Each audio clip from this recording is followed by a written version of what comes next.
Okay, hi Mira. Hi guys. Okay, I was gonna let like the fucking stream sit there for like a little bit, but y'all, I cannot tell you how like frantic I am today. I'm very frantic and I don't know why. I feel like I need a Xanax or something because oh wait, hang on. First of all, what the fuck? Welcome to Melty's room. Hey. I'm starting kind of sooner than I'd like to start in the sense of like normally I like to let the screen sit a little bit and let time to simmer. But I cannot tell you I have to start it or else I'm gonna like have a panic attack because I'm excited and my body cannot register excitement as anything other than fear. So I'm just like literally sitting here shaking. And let me tell you, I literally fucking was like, okay, I have to go pee really quick. Hi, Rena. I literally have to go pee really quick, right? So I'm gonna go pee, right? I rush to go pee. I'm rushing to take a hot pee, like a quick pee. And literally, I guess I wasn't like prepared. I don't know if I'm like 3 years old, but this is so embarrassing. And I know Tiffany's probably like in like the chat or something or like hearing the stream, but I literally stood up after I peed and I felt it trickle down my leg. Like I literally fucking peed on myself a little bit, not too much. It was just like a little bit of leftover residue. And I was like, oh my God, I'm pissing my fucking pants. Literally, because I got a Brazilian wax this morning. So whatever. The point of the matter is I'm a little frantic, but I think it's just because I'm very excited. It's the excitement switch. I love this is the first stream I catch. Welcome, Seafoam. I'm so sorry. I'm so sorry to everyone. I'm so sorry, but welcome. If this is your first stream, this is your first time. My name is Melty. This is MeltysRoom. It's a talk show kind of thing where I get to like talk to people. I invite people over to my bedroom and we chit chat. I guess it's a talk show in its form. It is a talk show, but I'm just talking to talk. But yes, this is our first time back after a month-long hiatus, and today we have Tiffany with us today. I'm so excited. You can use the command !point guest. It should give you the most updated one because I did update. A little sweet surprise. Oh, sweet Neptune. Yes, I did tinkle a little bit, but that's just to get I obviously I clean it off. Like I'm not sitting here with piss on me. But like welcome to my stream and welcome to Melty's room. I'm very excited to have our guests over today because this is like one of the founding fathers of Black VTubing as far as I'm concerned, because I don't know anybody else doing it like Tiffany. So literally we're gonna get right into it. We already had a little chit chat before. This is kind of our first time interacting really one-on-one, so I'm kind of like nervous, finger touch, but I think it'll be fine. So thank you, Mira, for your hard work. So we're just gonna get right into it and let people trickle in. I hope like I'm ready because I'm a little nervous, but without further ado, let us transition over to thank you, Mira. Thank you. Without further ado, let us transition over to Melty's room. Okay. Okay, Tiffany. Hi. Did you hear any of that stuff prior to? I did. It's okay. I understand the trickling situation. Oh, not the trickling. Okay, wait, before we get any further into my embarrassment, tell us who you are. Introduce yourself to the people here today. Hi, everyone. My name is Tiffany, otherwise known as the VTubing Charity Witch on Twitch. I have done a lot of charity streams. I'm getting up to 75 right now on my 5-year run on Twitch. I'm an accessibility advocate, voice actor. You may have heard my voice in games such as House Party or Knockout City. And I just like helping people, and I'm happy to be here.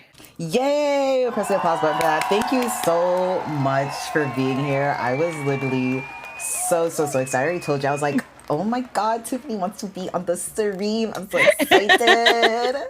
It was literally like such a little fun moment for me. I literally had no idea. I was going to invite you, like I said prior, because you are literally one of the people that are constantly name dropped over here in the sense of like who's doing some shit with their stream right now. It's like everyone's like Tiffany's doing something right now. Like Tiffany's doing a damn thing. The fact that you said you did like 75 or 70 plus charities. Yeah, 75 in May. Yeah, it will be 75. The 75th charity will be for the Lupus Foundation. So that will be the 75th one. Yeah, 74 will be this month for the MS Society of Canada. I'm just gonna ask right now in like the most respectful way possible, but why are you so Yeah. generous? Like, why charity? Why is that your?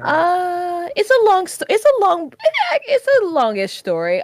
So my mother was a very charitable person. She Mhm. worked in Washington D.C., but she was a nurse, RN, and she was also a teacher. She got her teacher's certification to teach low income and immigrants that came Mm. here to become nurses. And at the time, I didn't understand what she was doing because she was always leaving because she was tutoring or she was staying late and stuff like that. And then she also did a lot of charity work. She did something called Pets on Wheels, where she brought our dogs to places like elderly places, adoption homes, places that normally don't get to see pets or um, get the pleasure of being around animals and stuff like that. And she also worked with the Girl Scouts and stuff like that. Mm. So when she died, I flew down for her funeral because at the time I was still living in Canada. I was just moved into Canada fully and everything. And I didn't know how much she did for people until the funeral happened. And of course, they let us in first. The immediate family comes in first, and then everyone else. So I didn't look behind me at the church because I didn't understand. One, my family were like, "Oh, we're gonna need a bigger place because the guest list." I was like, "Oh, okay, sure, whatever." I just want to go and kind of get this over with because no one wants to go to your parents' funeral, especially if it's a Right. good parent. A good parent, So yeah. yeah, so like when everything was done, I didn't turn around once. Of course, they paid their respects to the child, and I was considered her only child. I do have an adopted sister, but everyone came to me, of course, which I thought was a little messed up. But anyway, Mm. so they all were lined up. There was a huge line going literally at the door of people that my mother has helped, and so many people they gave me cards and stuff like that. And I just had like when I left the funeral, it was like a box full of cards and like thank yous and stuff like that. And it really changed my mind. It really changed my life because it's not like I didn't see my mother. It was just like she was always out and about. And like we spent time together, but she was just always out and about. And I knew what she was, you know, doing with her Doing. time was helping people, helping immigrants, especially people of color to become nurses to help other people and all these charities. So I was like, maybe I should do something like that. And so I started doing it at conventions. I would like get a table, do something for the Lupus Foundation because lupus is the thing that took her life. Mm-hmm. And then when I got to streaming, I started transitioning that into streaming. And I was like, okay, I want to do 100 charities on Twitch. And I know it's going to take me like 10 years, at least at most 10 years. But I want to do 100 charities on Twitch. And I want to like help 100 different causes down the line. So that was basically how I got into doing it. I did it in honor of her and in memory of her, and I just actually started liking it and started like enjoying doing charity over and over again because at one point I did get fatigued. I was Oh. like doing like 3 charities a month at one point, and I was like, I'm burning out. I need to take 2 months off. And I did. But like, it's one of those things where it's like, it's rewarding in the fact that you know that that money's going to go to help somebody that really needs it. Mm-hmm. Um, and that's all that matters in the end. You know that money is going to go to help every like that person. And look like my character is like looking off to the side. It was just because my stupid camera is being funny. Um, but like I know it's gonna help people in need and stuff like that. So that's all that matters to me in the end.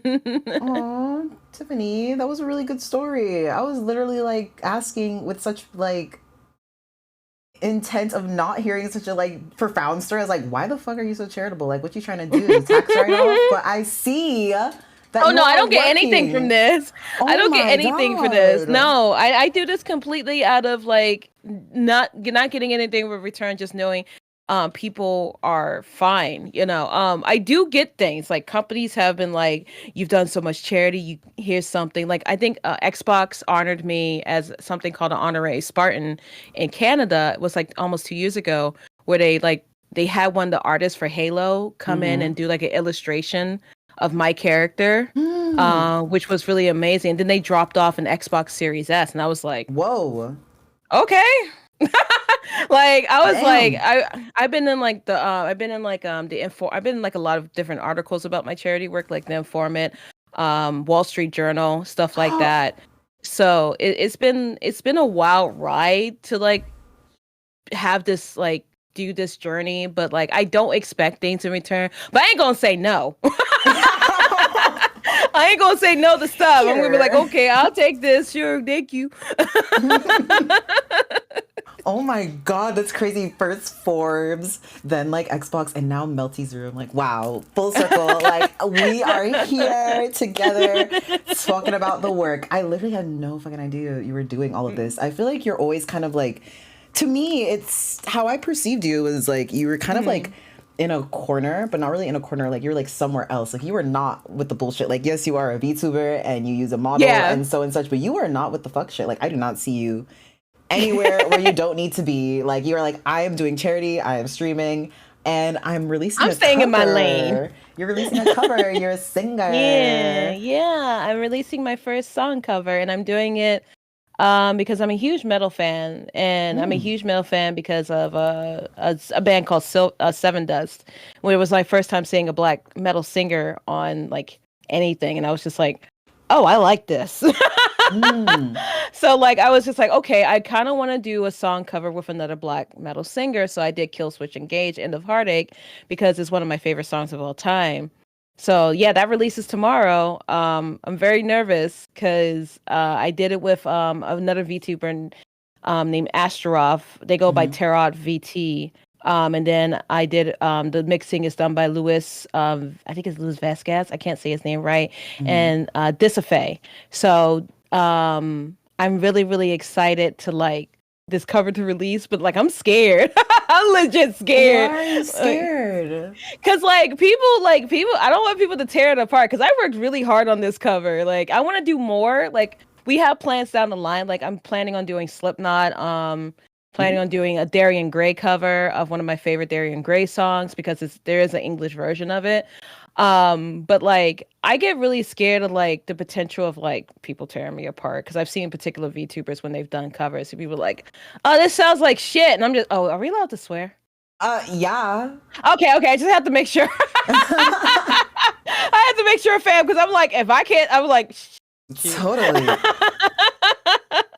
But like it's just like one of those things. It's just like I don't feel like I have imposter syndrome. I have what my therapist likes to call a protective artist heart that just wants the best in myself. So I'm just crossing my fingers it's gonna go well. But from everyone's honest opinion, they were like, it sounds great. No, you should be proud of this, and I am very proud of it. So crossing fingers everything goes well tomorrow. Okay, well, we will be streaming, and I feel like we give very honest opinions on music here. I understand that some covers do get slaughtered, especially if like the metal community is a little scary, honestly. Like, yeah, it can be. They give a shit about their music. Like, they don't want you fucking that shit up. They don't want you coming near it if you don't know what it's about. But I feel like if you pursue it with an honest and real perspective, and you clearly seem like you're a fan of the medium, like, I am. I've been a metalhead for a very long time. Like I've been a metalhead for like probably since the late 90s of growing up. I used to just listen to like, I grew up in Washington DC, so it wasn't really much of a metal scene there. We did have the HF Festival, and we had like Ozfest and stuff like that, but it wasn't like something like known that it's like, oh, people listen to metal here. But like I grew up, very poor and stuff like that, and when I first started listening to it, it was just like, oh, this is it, this is the music that I like. So I really do understand a lot of the bands. I do have favorites. Like I love like I said, I love Darian Gray, one of my favorite bands, but then there are some non-metal bands that I like Code Heat and Cambria. I love Dance Gavin Dance and stuff like that. So it really depends on like the situation for music, but I do still listen to hip hop, and I still do listen to R&B. So like I'm like a little bit of a mixed bag. I just don't fuck with country. Okay. Okay. So you mentioned all these genres, so I'm gonna like genre hop with you. Give me like your favorite pop song of all time. Just like this is the first one that comes to your mind and your heart. Of Womanizer all time. by Britney Spears. Oh, that sounds straight cut. Yes, I love that song. I will be singing that randomly in the kitchen and be like, womanizer, woman, womanizer, yeah, woman. I was like, I like that song. I do like I said, I do like different types of music, but like it really depends on the mood that I That is have. straight pop. You went right to like the mother of pop. Okay, what's your favorite R&B song? Oh, Unbreak My Heart by Toni Braxton. Oh my God, you're eating. Wow, that song is so good. I'm actually planning a cover of that one in the Oh, future oh my because God. I really do love that song. That song used to put me to sleep. Oh my God, that song made me feel like so like I don't want to say pregnant because that's not the right adjective, but it made me feel like I don't know what else to say of anticipating. Like I felt like full. I don't know how to explain it. Like it felt full because like she's so like deep in it and like Yeah. Oh yeah. Tony slays. Toni Braxton slays. She's a mhm, very mhm. underrated R&B singer.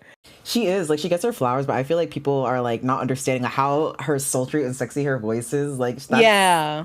that's so good. Like she is like the Braxton to me. Like Oh, I love her. Yeah, there's a yeah. few others, but Tony takes it for me. Okay, so we got R&B, we did pop. Okay, give us some hip hop rap. Give us a hip hop rap song that comes to your mind. I would say, is it called Swimming Pools by Kendrick Lamar? Yes. I think, yeah, that song. I really do love that song. I I love that song because like my dad was an alcoholic, so like songs that have Tiffany. meaning to me like hit me a little bit harder. But I love that song. I think I think Kendrick Lamar is a great I've been listening to a lot of Tyler the Creator though now Okay, recently. yes, me too. I love him. Don't even get me Yeah, my started. son listens to Tyler, so I was just like, okay, I like to like connect with my kids, so I'm like, I'll listen to some Tyler the Creator. I was like, this just hit. Okay, What this is song of good his shit. did you hear and you were like, oh, this is good? Oh God, it was one of not his new album that he's about to come out with. It was the second to the last album he had. I forgot the name of the song, but it's the one where he's Give like us a little he's singing he, of it and I'll get he's it. he's basically promote. I can't remember the song. I'm gonna be honest, but he's basically promoting his clothing brand with the song, with the music video and everything like that. I can't remember, but his newest song he just came out with is good. Oh fuck, what is? Hold on, let me look it up. You're gonna look it up? I was like, damn, sing it and I'll get it for you right away. Tyler the Creator. I'll know it by the music video. That's how I remember songs about a music video. You watched the music video.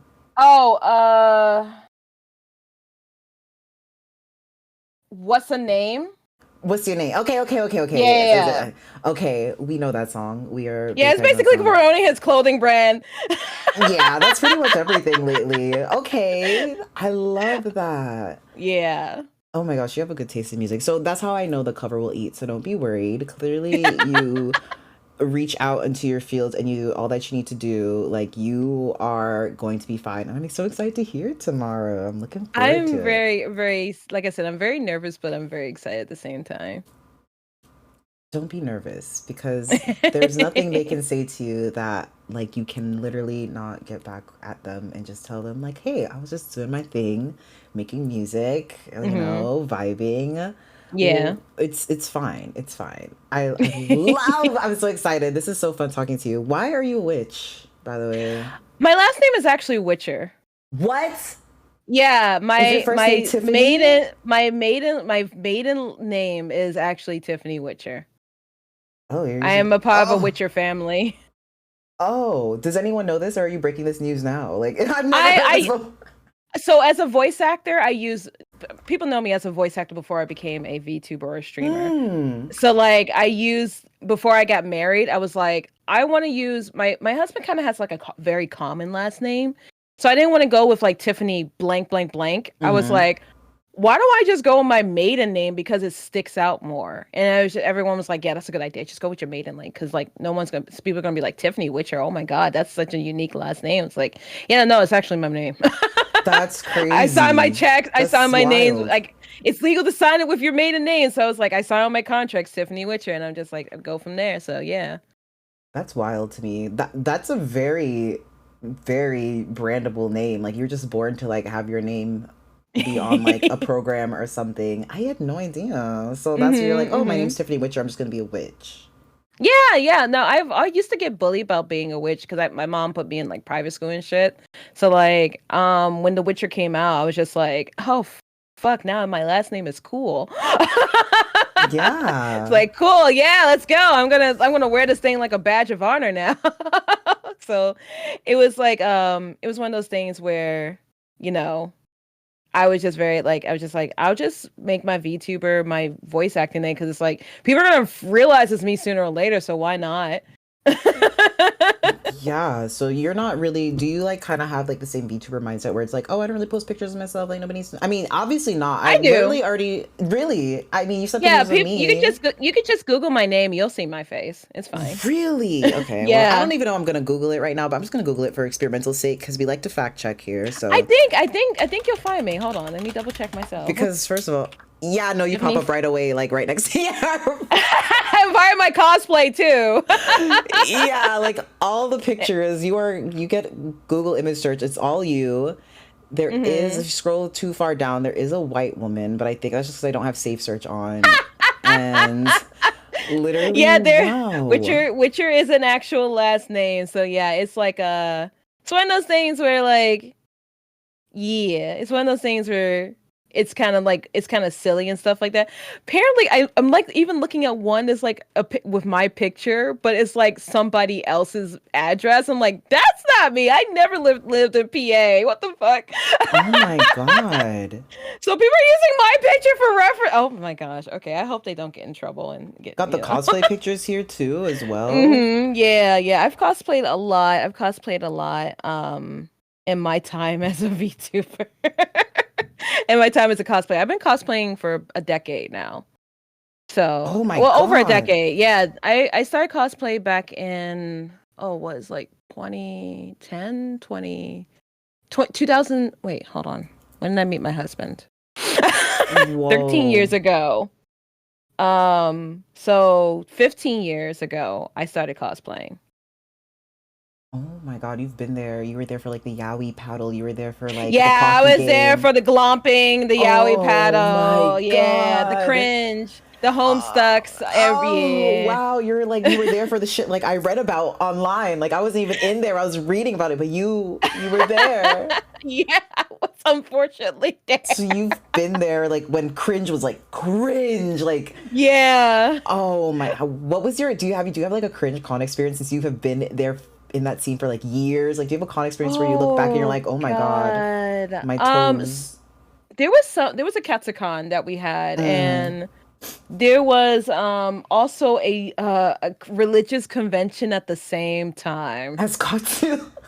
As Katsucon. So some shit went down, and then like there is this always the legendary story about the lava lamp at Katsucon. A girl stuck a lava lamp up her ass, and then she was pulled out and went to the hospital.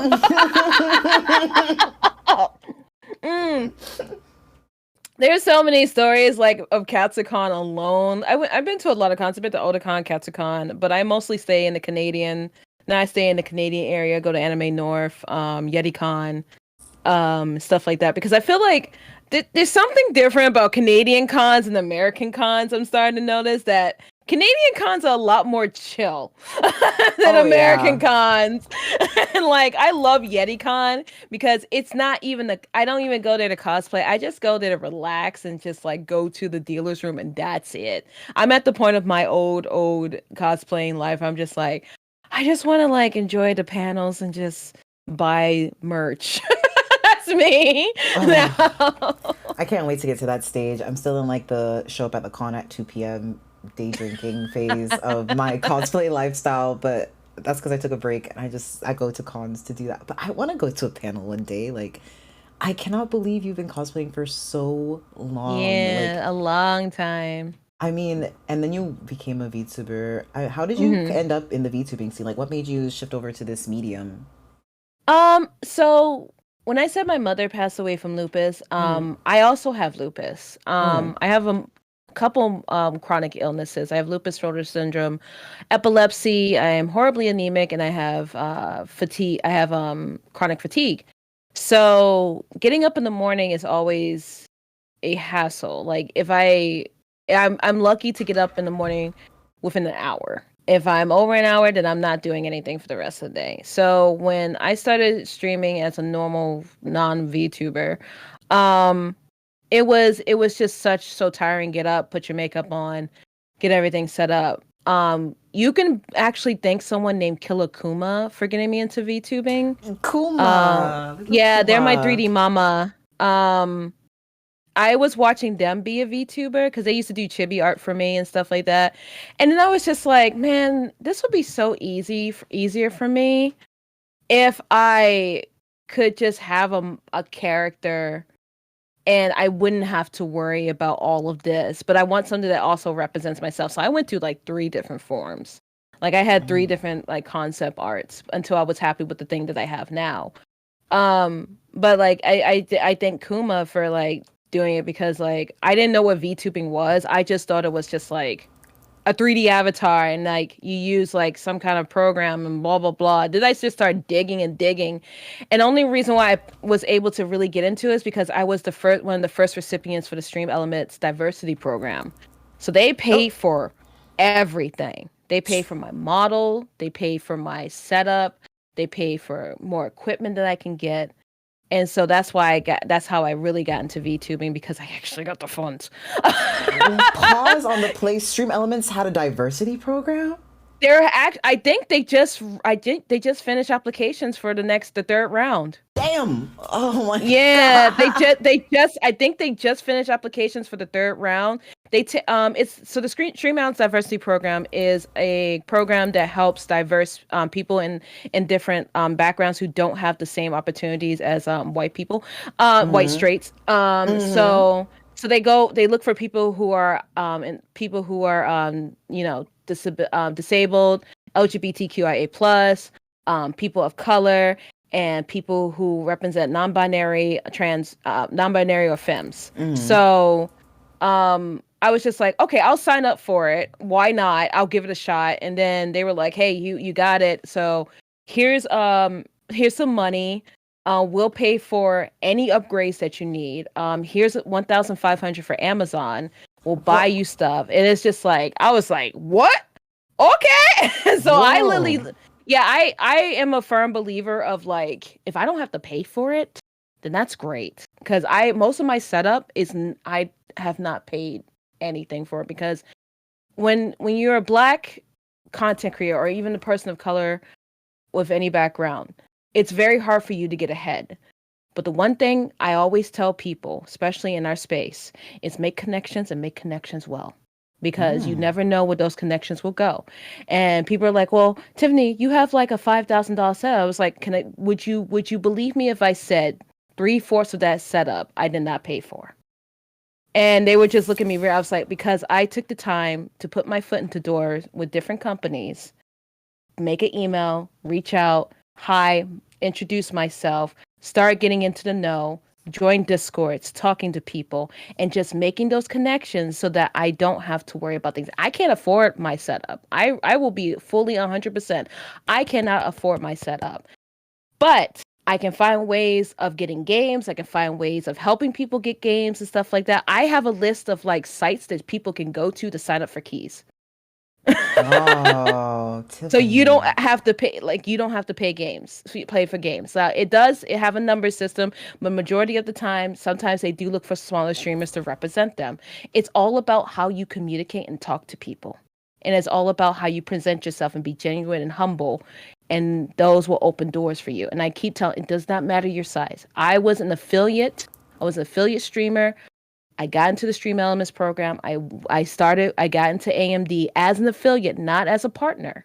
As an affiliate, I put my foot in the door with Elgato and all these other companies to get all these equipments and stuff that I need because I made connections. I was genuine and I was myself. And that's the best advice I always give content creators, especially people of color, especially people with an LGBTQIA background, especially people who are disabled. It's all about how you present yourself. Don't be strong. And the worst thing they can say is no. And you can just come back to it later.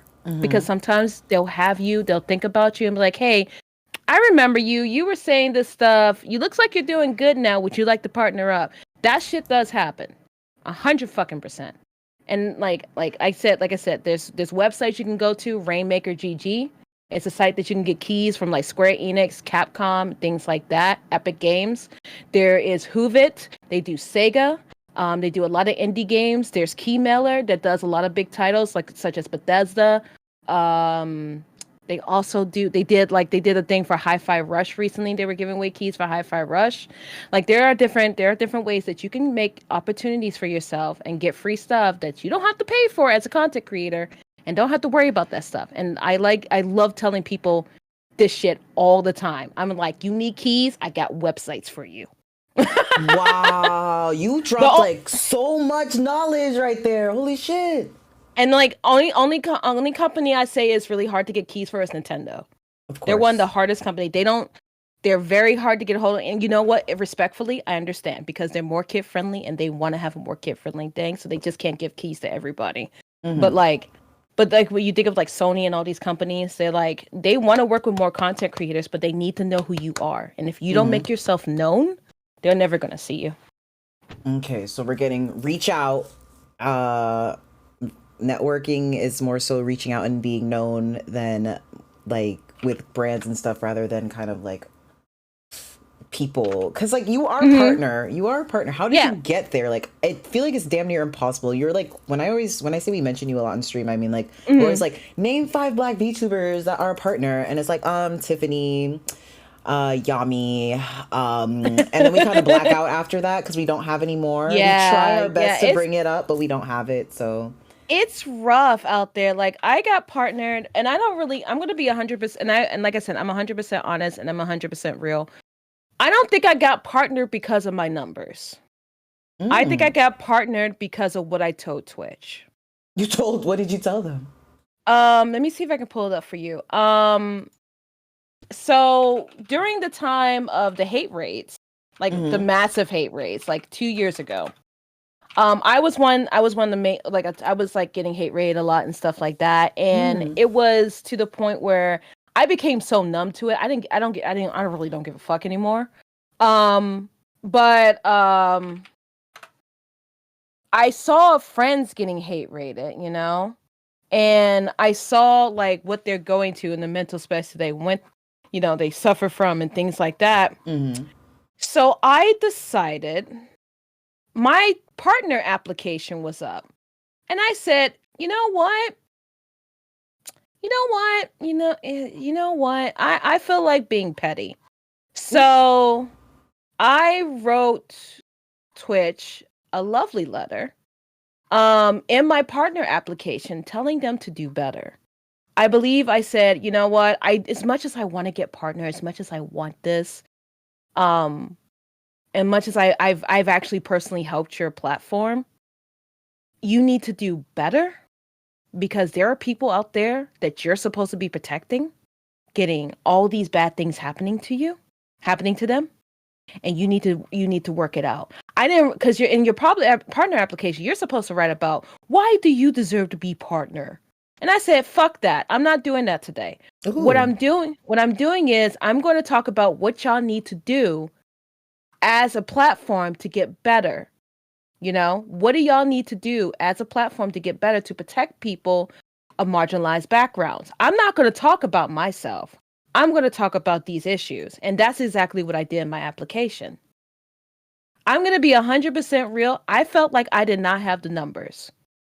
I felt like I did not have the numbers at all. But you know what? I was like, I'm going to take my time. I'm trying to find it. I posted on Twitter too, which is hilarious. That's wild. I can't believe I was like, I'm not doing this right now. Like, I'm tired of seeing this, you know, fuck it. Let's just bail out. What the worst they're going to do to me? Ban me for speaking honestly? Like, what's the fucking worst they're going to do to me? You know? Right. So I was just like, okay, cool. Couple days later, I'm sitting on my couch. I'm sick as hell because my lupus was fucking me up. I like to always say, like, my lupus is fucking me up right now.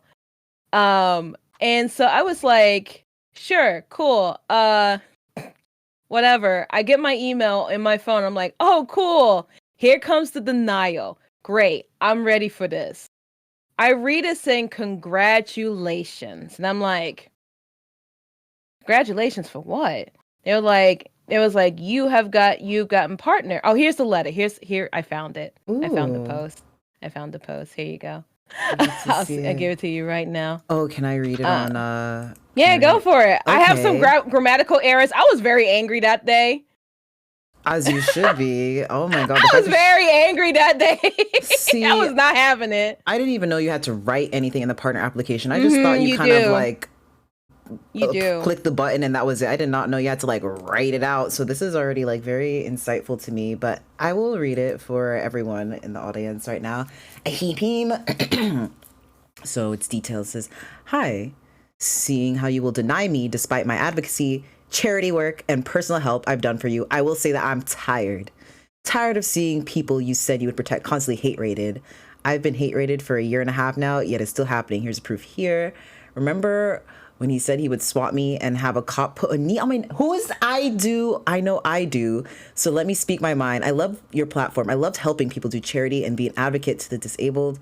I don't love being harassed and seeing people in minority groups harass. Yet you get your points during BLM, Pride, and more say hold you accountable. And we've been doing that for months now. People are trying to make a living on this platform, but when it's every day, we get attacked and nothing happens. Your silence tells us what you really think. Yes, I want a charity stream team more than anything here, but I will not sit back and allow new and seasoned streamers to deal with the abuse and you sit and say nothing. Where is it, Twitch? Where is the accountability? Now people are getting doxxed, and that can get people hurt on your platform. Hashtag Twitch do better. You gagged them. Yeah. I was pissed. Wow. I was really pissed that day because like I was tired of, I was like tired. I didn't care it happened to me because like I said, I became numb. I became utterly numb to it, you know? I'm also putting the key information for people if they want to like... Yes, give them the information. They can get a resource or two. Yeah, the key sites that I go to. That's so terrible. Like I can't... And then they were like, okay, we're going to give you partner. Yeah, no, I was shocked. I was literally sick in bed and like watching TV and... oh shit, I got timed out. Oh, well, thanks for coming, Tiffany. We'll see you next time.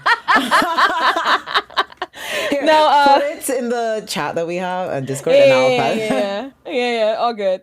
So I was like, let me just copy and paste all the keys again. So I was just fucking done. I was just like, I'm a nice person. I really am, but like, I'm also from DC. Fuck around and find out. Knuck if you buck. So like, it was just like, I couldn't just sit back and like say nothing. I could have been like, oh, I want to be partner because, you know, I'm such a positive person and blah blah blah. I'm just like, no, y'all bitches need to do better. Y'all need to do better because like people are trying to like, what's a keymailer? Let me try to remember the site name. Do better, Twitch.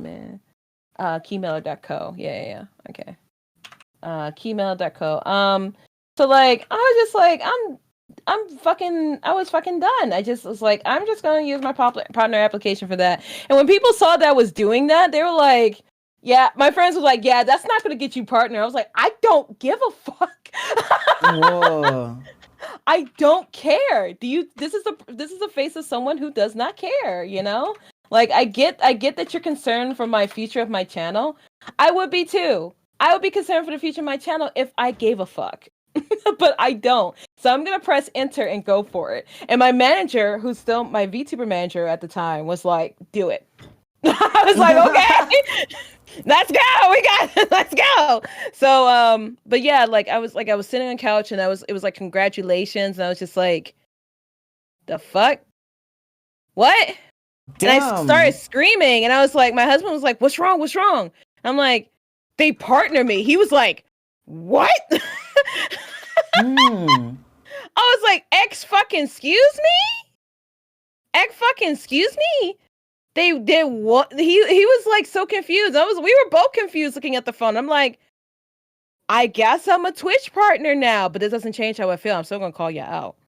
And I do have the opportunity to talk to, you know, members of the community of Twitch, and I do talk about like the issues that are pressing on. I will say this, and I'm not going to say this, I'm not kissing their ass or anything, because I will speak up, because I am very disappointed with the layoffs that recently happened, and some friends are now gone. Anyway, they are trying. There is a group of people that are trying to make it a better place. It's just, unfortunately, things take time.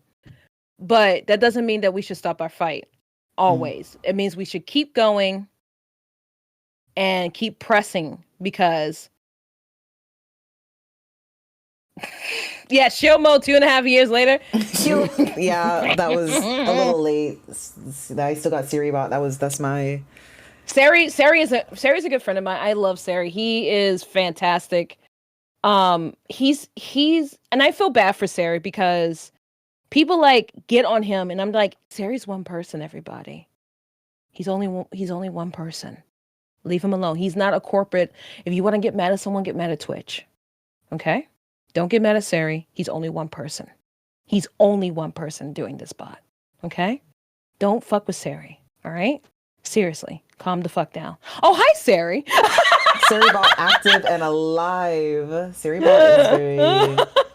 we respect, love, and respect Sari and all the independent people that came together. Is that actually Sari in here, or is I it feel just like the bot is sentient.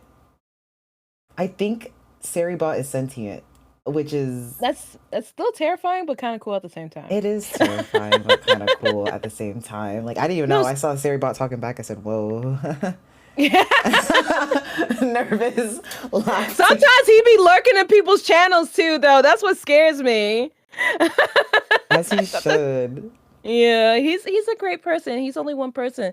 And I'm just like, y'all should just be worried about tipping him so he can have more time. I think if Sari had the time and was not working a full-time job on top of doing this, he would make this bot like the most incredible thing on this platform. So incredible. I 100% believe that he would, like, honestly, because he's, like I said, he's one of the sweetest people I know. And the fact that people complain to him, and I'm just like, y'all, he's only one person. He can, y'all, leave him alone. Call Twitch, like, right. Like, bug them because they need to be bugged. They're a multi-million-dollar company that need to be bugged. Okay, so bug them. Don't bug the one person that's doing the best right now. This is like every time I talk to you, it's like I'm hearing more and more information that I had no idea about. It's like your little Matryoshka doll of information because I was literally going to ask you, I was like, well, how did you get a partner? And you're like, I cursed out Twitch and I know Sari bot. And I'm like, wow. Tiffany. Tiffany. I try to, like, people are like, oh, Tiffany, you're so nice and stuff. I'm like, yeah, I am nice. I'm a nice person. But fuck around and find out. I try my best to uphold a positivity and good vibes in my channel, but I am not gonna sit there and be a walking mat. I'm not gonna sit there and be a doormat. I will call you out. If people in my chat are like saying, go do this, I will literally get my mother voice on and be like, oi, let me do my own thing. Thank you. So like, it's like one of those things where like people assume because of all my advocacy, I'm a nice person, but I'm just like my mother. I will call you out very quickly. You clocked me because I was literally like, oh my God, like they do charity. Like, am I going to be able to like, what kind, like, let me scratch this joke. Let me scratch this joke. Let me scratch this line. Oh no, I'm very chill. I'm a vibe person. Like I literally talk about like dick milk on my channel. So like, it's all good. Like I don't care. Yeah, I did my research. I watched the channel trailer and I watched a couple VODs and I was like, wow, you talking about people in you and stuff like that. I said, Tiffany. Tiffany. Listen, I've been with my husband for like 13 years now, so like I think I'm obligated to talk about things inside me now.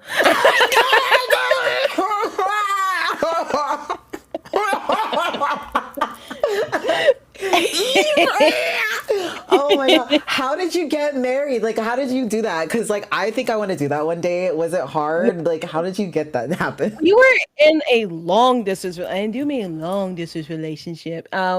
We met on World of Warcraft. Oh my God. We met on World of Warcraft on the roleplay server. And at the time I was in the messy like separation / divorce from my husband. So we became friends, and from that friendship, things grew. Things grew, and then like we started visiting each other. He lived all the way up in like Ontario, Canada, and I was all the way down in Washington D.C. So I would take like 13-hour bus trips to go see Whoa. him. Sometimes I'll take a plane, depending on financially, because I also had a kid with my ex.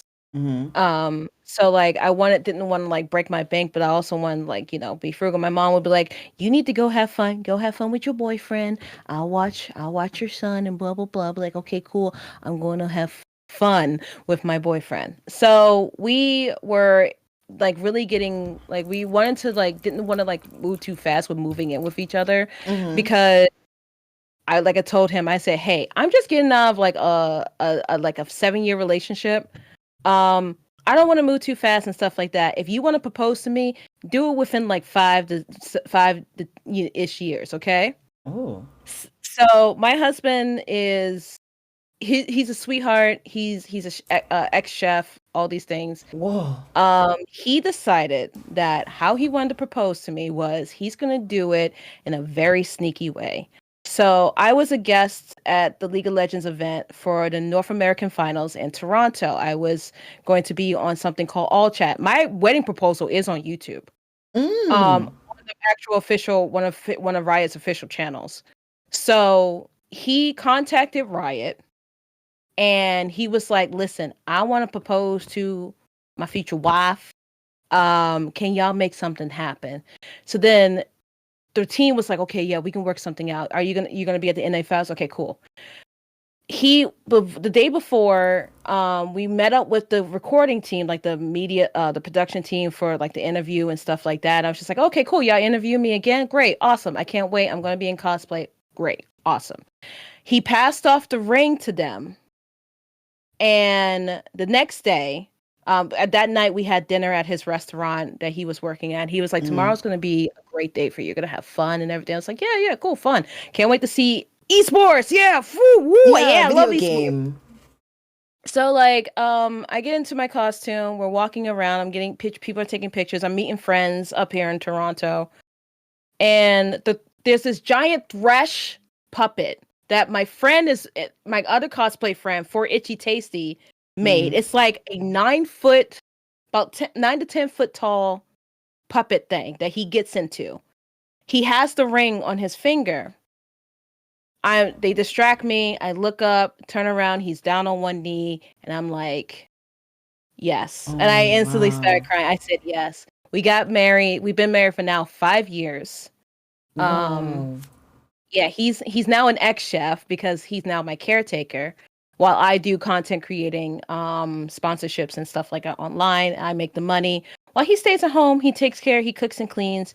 I have a house husband. You have a male wife. Wow. I have a male wife. He my wife. Congratulations. And he cooks really like he's a white guy, but he flavors. He knows what season is. He knows what season is. Thank God. Wow, I'm so happy for you.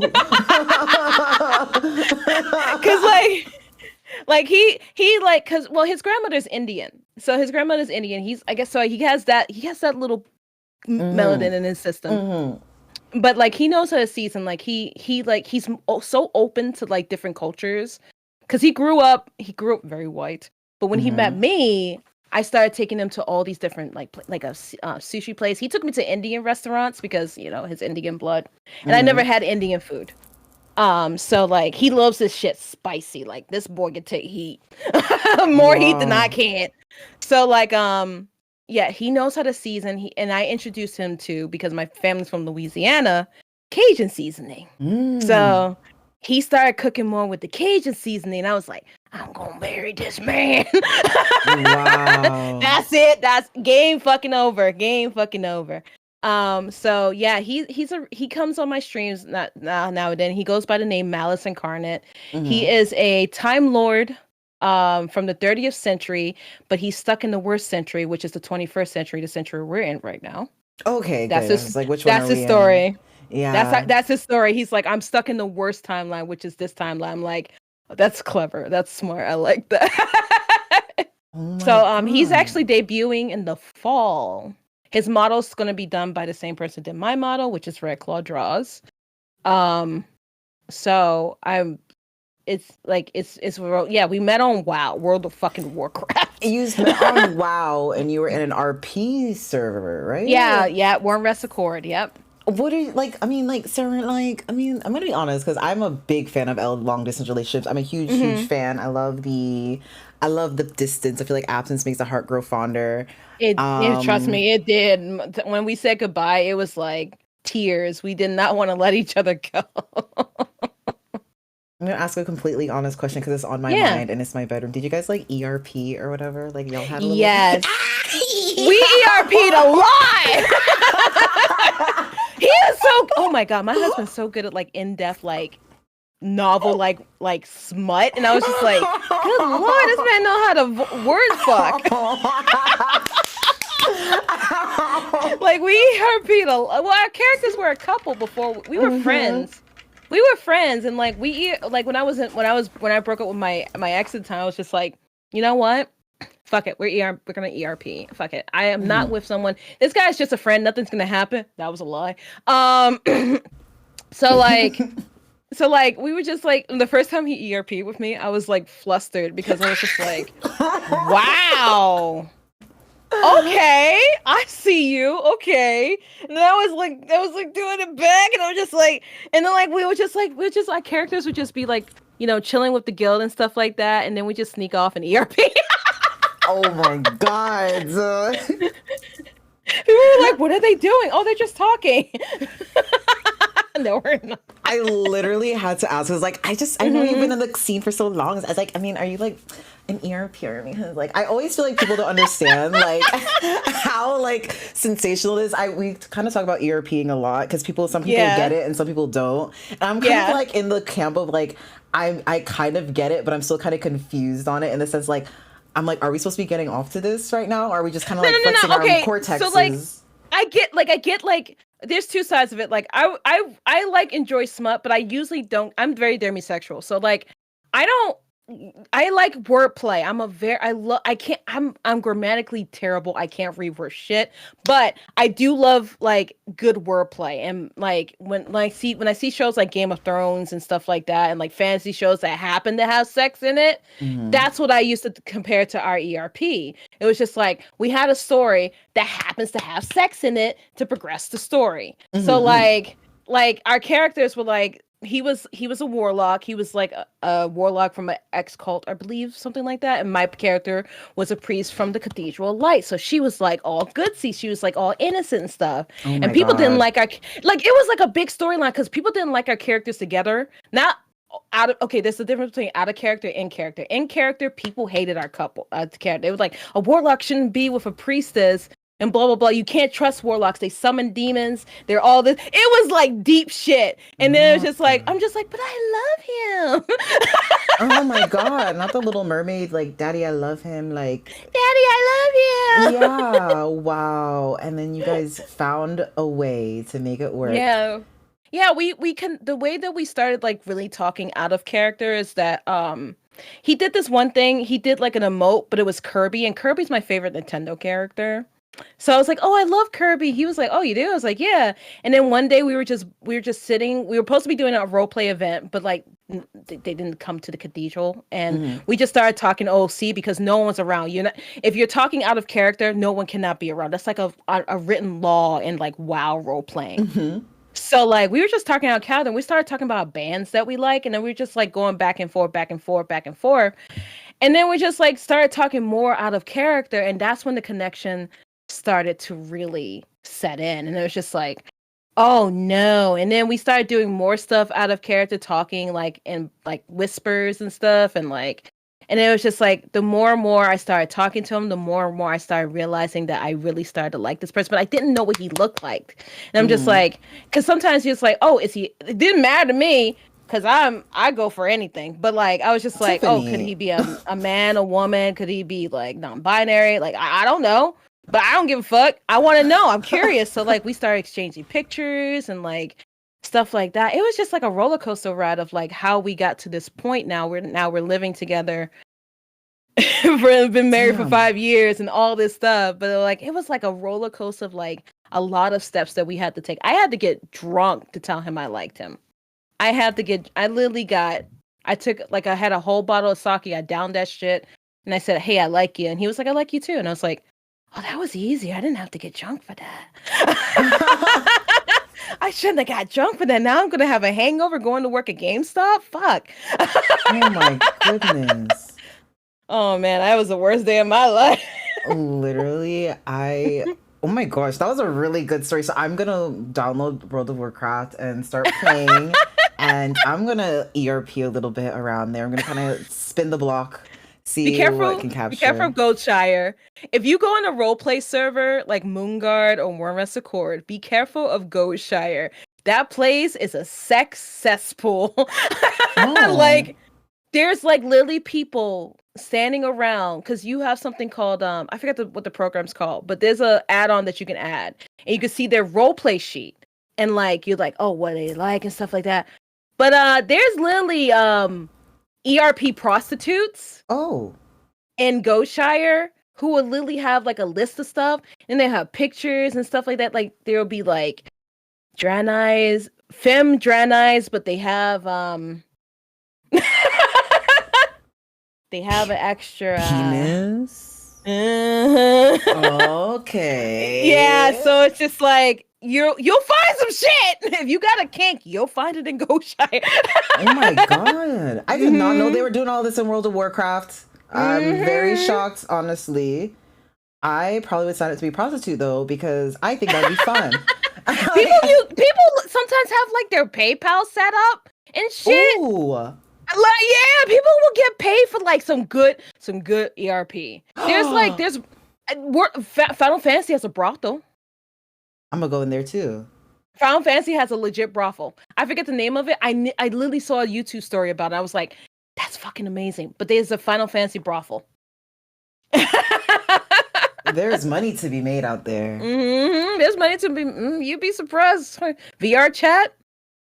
Yeah, I've heard about the VR chat girlies making money.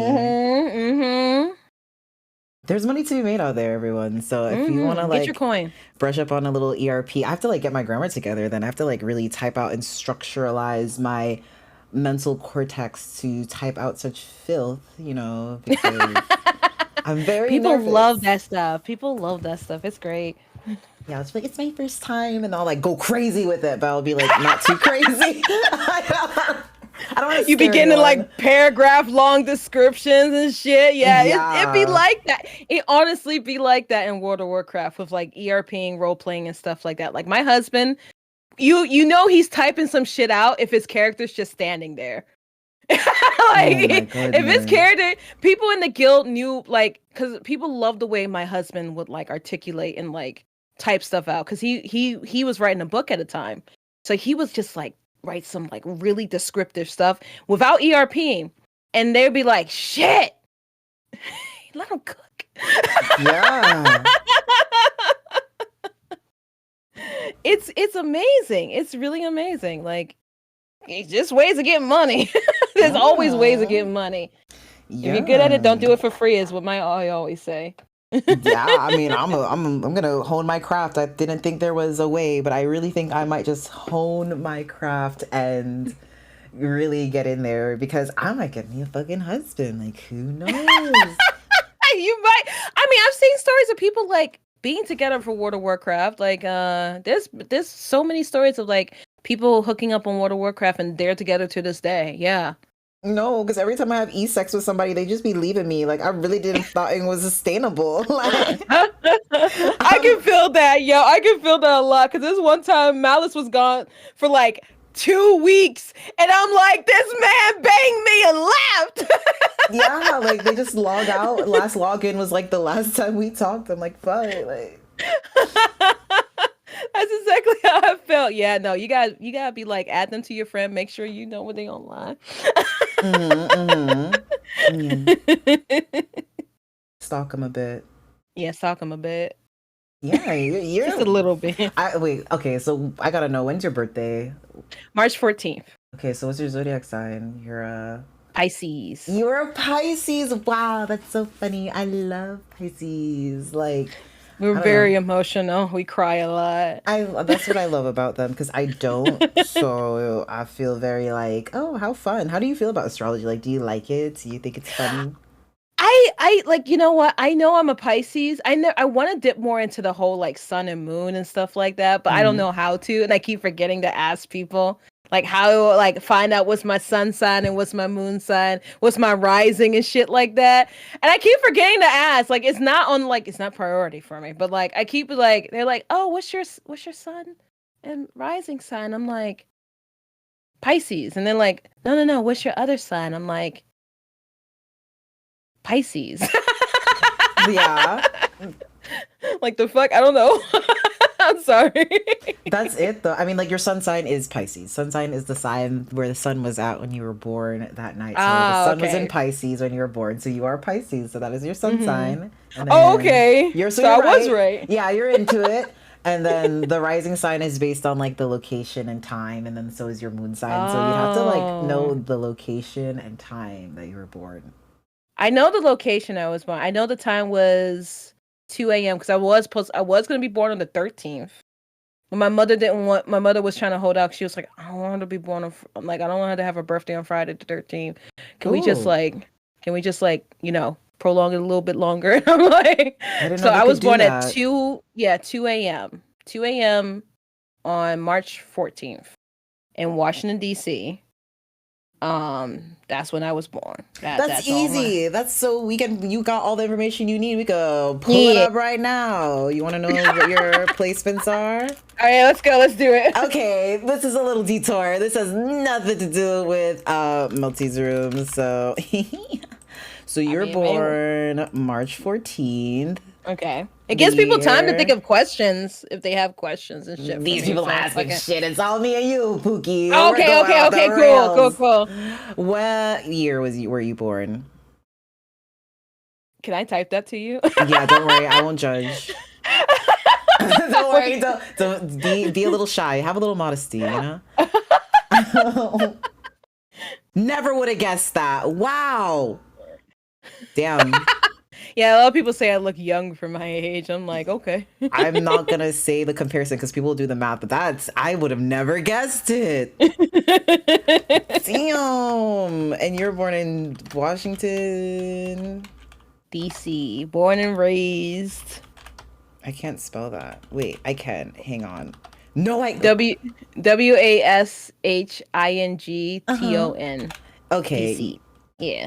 Eating. There we go. Washington, D.C., U.S. The District of Columbia or something like that. District of Columbia, yes. How does it? Did you like born and raised or just born? I was born and raised most of my life in DC. Yeah. How was that? I was there near the Pentagon when 9/11 happened. How did it go? What happened? It wasn't a good day. I mean, I guess not, huh? I don't we know. we were actually walking around the Capitol Oh, for a field trip, and like yeah, we heard the explosion. Then they got us all on the bus. We went back to the school, and then my mother dropped. My mother was like one of the first parents there. Was like, where's my child? And I'm like, I want to go home. I want to go home. And then I always say like my life is crazy because like we also had something near us called the DC Sniper, and I remember that. Yeah, he actually. I was like, I don't know what it is about death and like me being so close to it, but like he literally killed one of the people, like one of our church members, one of my mother's church members, who lived close to us, who worked next to my mother. Yeah. It was a trip. I used to live on a very morbidly named street too. So like my last name is Witcher. I've been close to death. I lived on a morbidly named street. And I used to do because in high school they're like, oh, what do you want to do for your career? I said I wanted to be a mortician. So I actually got to go to a mortician place and got to see shit. And like that was awesome. That was. And then I ended up working in haunted houses and stuff like that. I was actually a professional scarer for like a majority of my time before I started to like work at GameStop. Oh god. Whoa. Yeah, GameStop was don't work at GameStop. Oh, it might have changed. It's been years since I worked there. It might have changed. I mean, no. I don't think so. Yeah, I was about to say, like, I don't think so. I don't think GameStop. I think working in retail in general is just kind of like, very brave. I started going into like entertainment. So I worked at Six Flags as a scarer. Then I moved up to the entertainment branch as sometimes a character. Sometimes I'm 5'0", so sometimes they will put me in Tweety Bird. Oh. And then I would like be my own character in Six Flags called Sassy the Cat, and I was paid to be mean to people. That was the best. I got paid to be a family-friendly mean cat to people named Sassy. A black cat with like I had the Neko Mimi ears, so they moved when I talked, and kids love that shit. Kids love that shit. I love like, and then like they would like I used to work very closely with special needs kids, and like at the park, which was really rewarding because they were some of the sweetest kids there, and I fucking love them. I miss them. I do miss them. And they ask about me. They ask, "Where's Sassy?" And I'm like, "Oh no, I'm not there anymore. I'm never working that job ever fucking again." No, Sassy. You've done Sassy. Quite a bit. I can see now. I have your birth chart right in front of me, Tiffany. Okay, all right. Let's see this. So your sun is Pisces. Yeah. Your moon is in Taurus, and your rising is Sagittarius. I think my son's a Sagittarius. Yeah, I could get the Sagittarius rising energy from you. You seem to have done a lot and traveled and been around the place, so that would make sense. Yeah, you could say that. Yeah, you've definitely lived a very interesting life, so I can see that Sagittarius coming through, especially with the Pisces. And then you have we go deeper than that. We have your Mercury, your Venus, your Mars. Your Mercury is like how you communicate with people, your communication style. Venus is like obviously like romance and like pleasures and stuff like that. Mars is like aggression, and it can pertain to sex as well. Yes. And then I can see you're gonna have to write this down for me so I have like the worst memory, so you're gonna have to write this down. I'll info dump to you in the future, because I can definitely see how you're like, oh, I tell it like it is, like I'm very honest, blah blah blah. It's like because your Mars is also in Sagittarius, and also your rising is in Sagittarius, so that's probably why you're blunt, because Sagittarius are known for being very blunt and like like straightforward, kind of like it is what it is and this is how I feel and I don't really give a fuck. Like I just don't have and my husband says it. He goes, "I don't think you think before you speak." And I'm like, "I don't. I just say it." Whatever comes out my mouth is what you're going to get. I have aphantasia, so I don't imagine pictures. I can't imagine pictures in this. There's like a meme. It's like, "Oh, this person can't see an apple." That's me. You can't see an apple. I can't see an apple. It's like you told me imagine a blue boat. I'm going to be like, no, I can't. No. It's nothing but darkness there. Ain't nothing coming out of my brain right now. If you told me to draw a boat, yes, I can draw it. But if you told me to imagine it in my head, it's not happening. It's called aphantasia. And so that's probably one of the reasons why I just say the first thing that comes out my mouth. And I think that's why people like my stream, because I will be like, I'll say something that is very indecent in a very pure moment. And I'm just like, well, there you go. Welcome to my stream.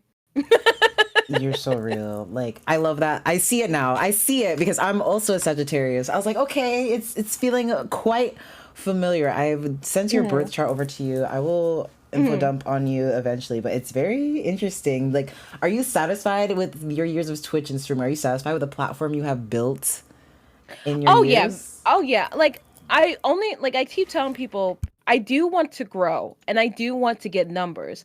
But the only reason why I want to get numbers is because I want more people to donate to charity, to make those charity numbers go up so more people can get helped. I could care less about people following me because, you know, they want me to be successful. What I want in life is for other people to be okay. That's what I want in life. I want these charity organizations to take the money that I raise, whether it being $500 to $5,000, that they're going to be okay. And I know that money, I do my research. I know that money is going to go to a good cause. And that's the only reason why I want to grow. There are things I want to do in content create. There are some people I really would like to meet. But for now, I'm very content with where I am.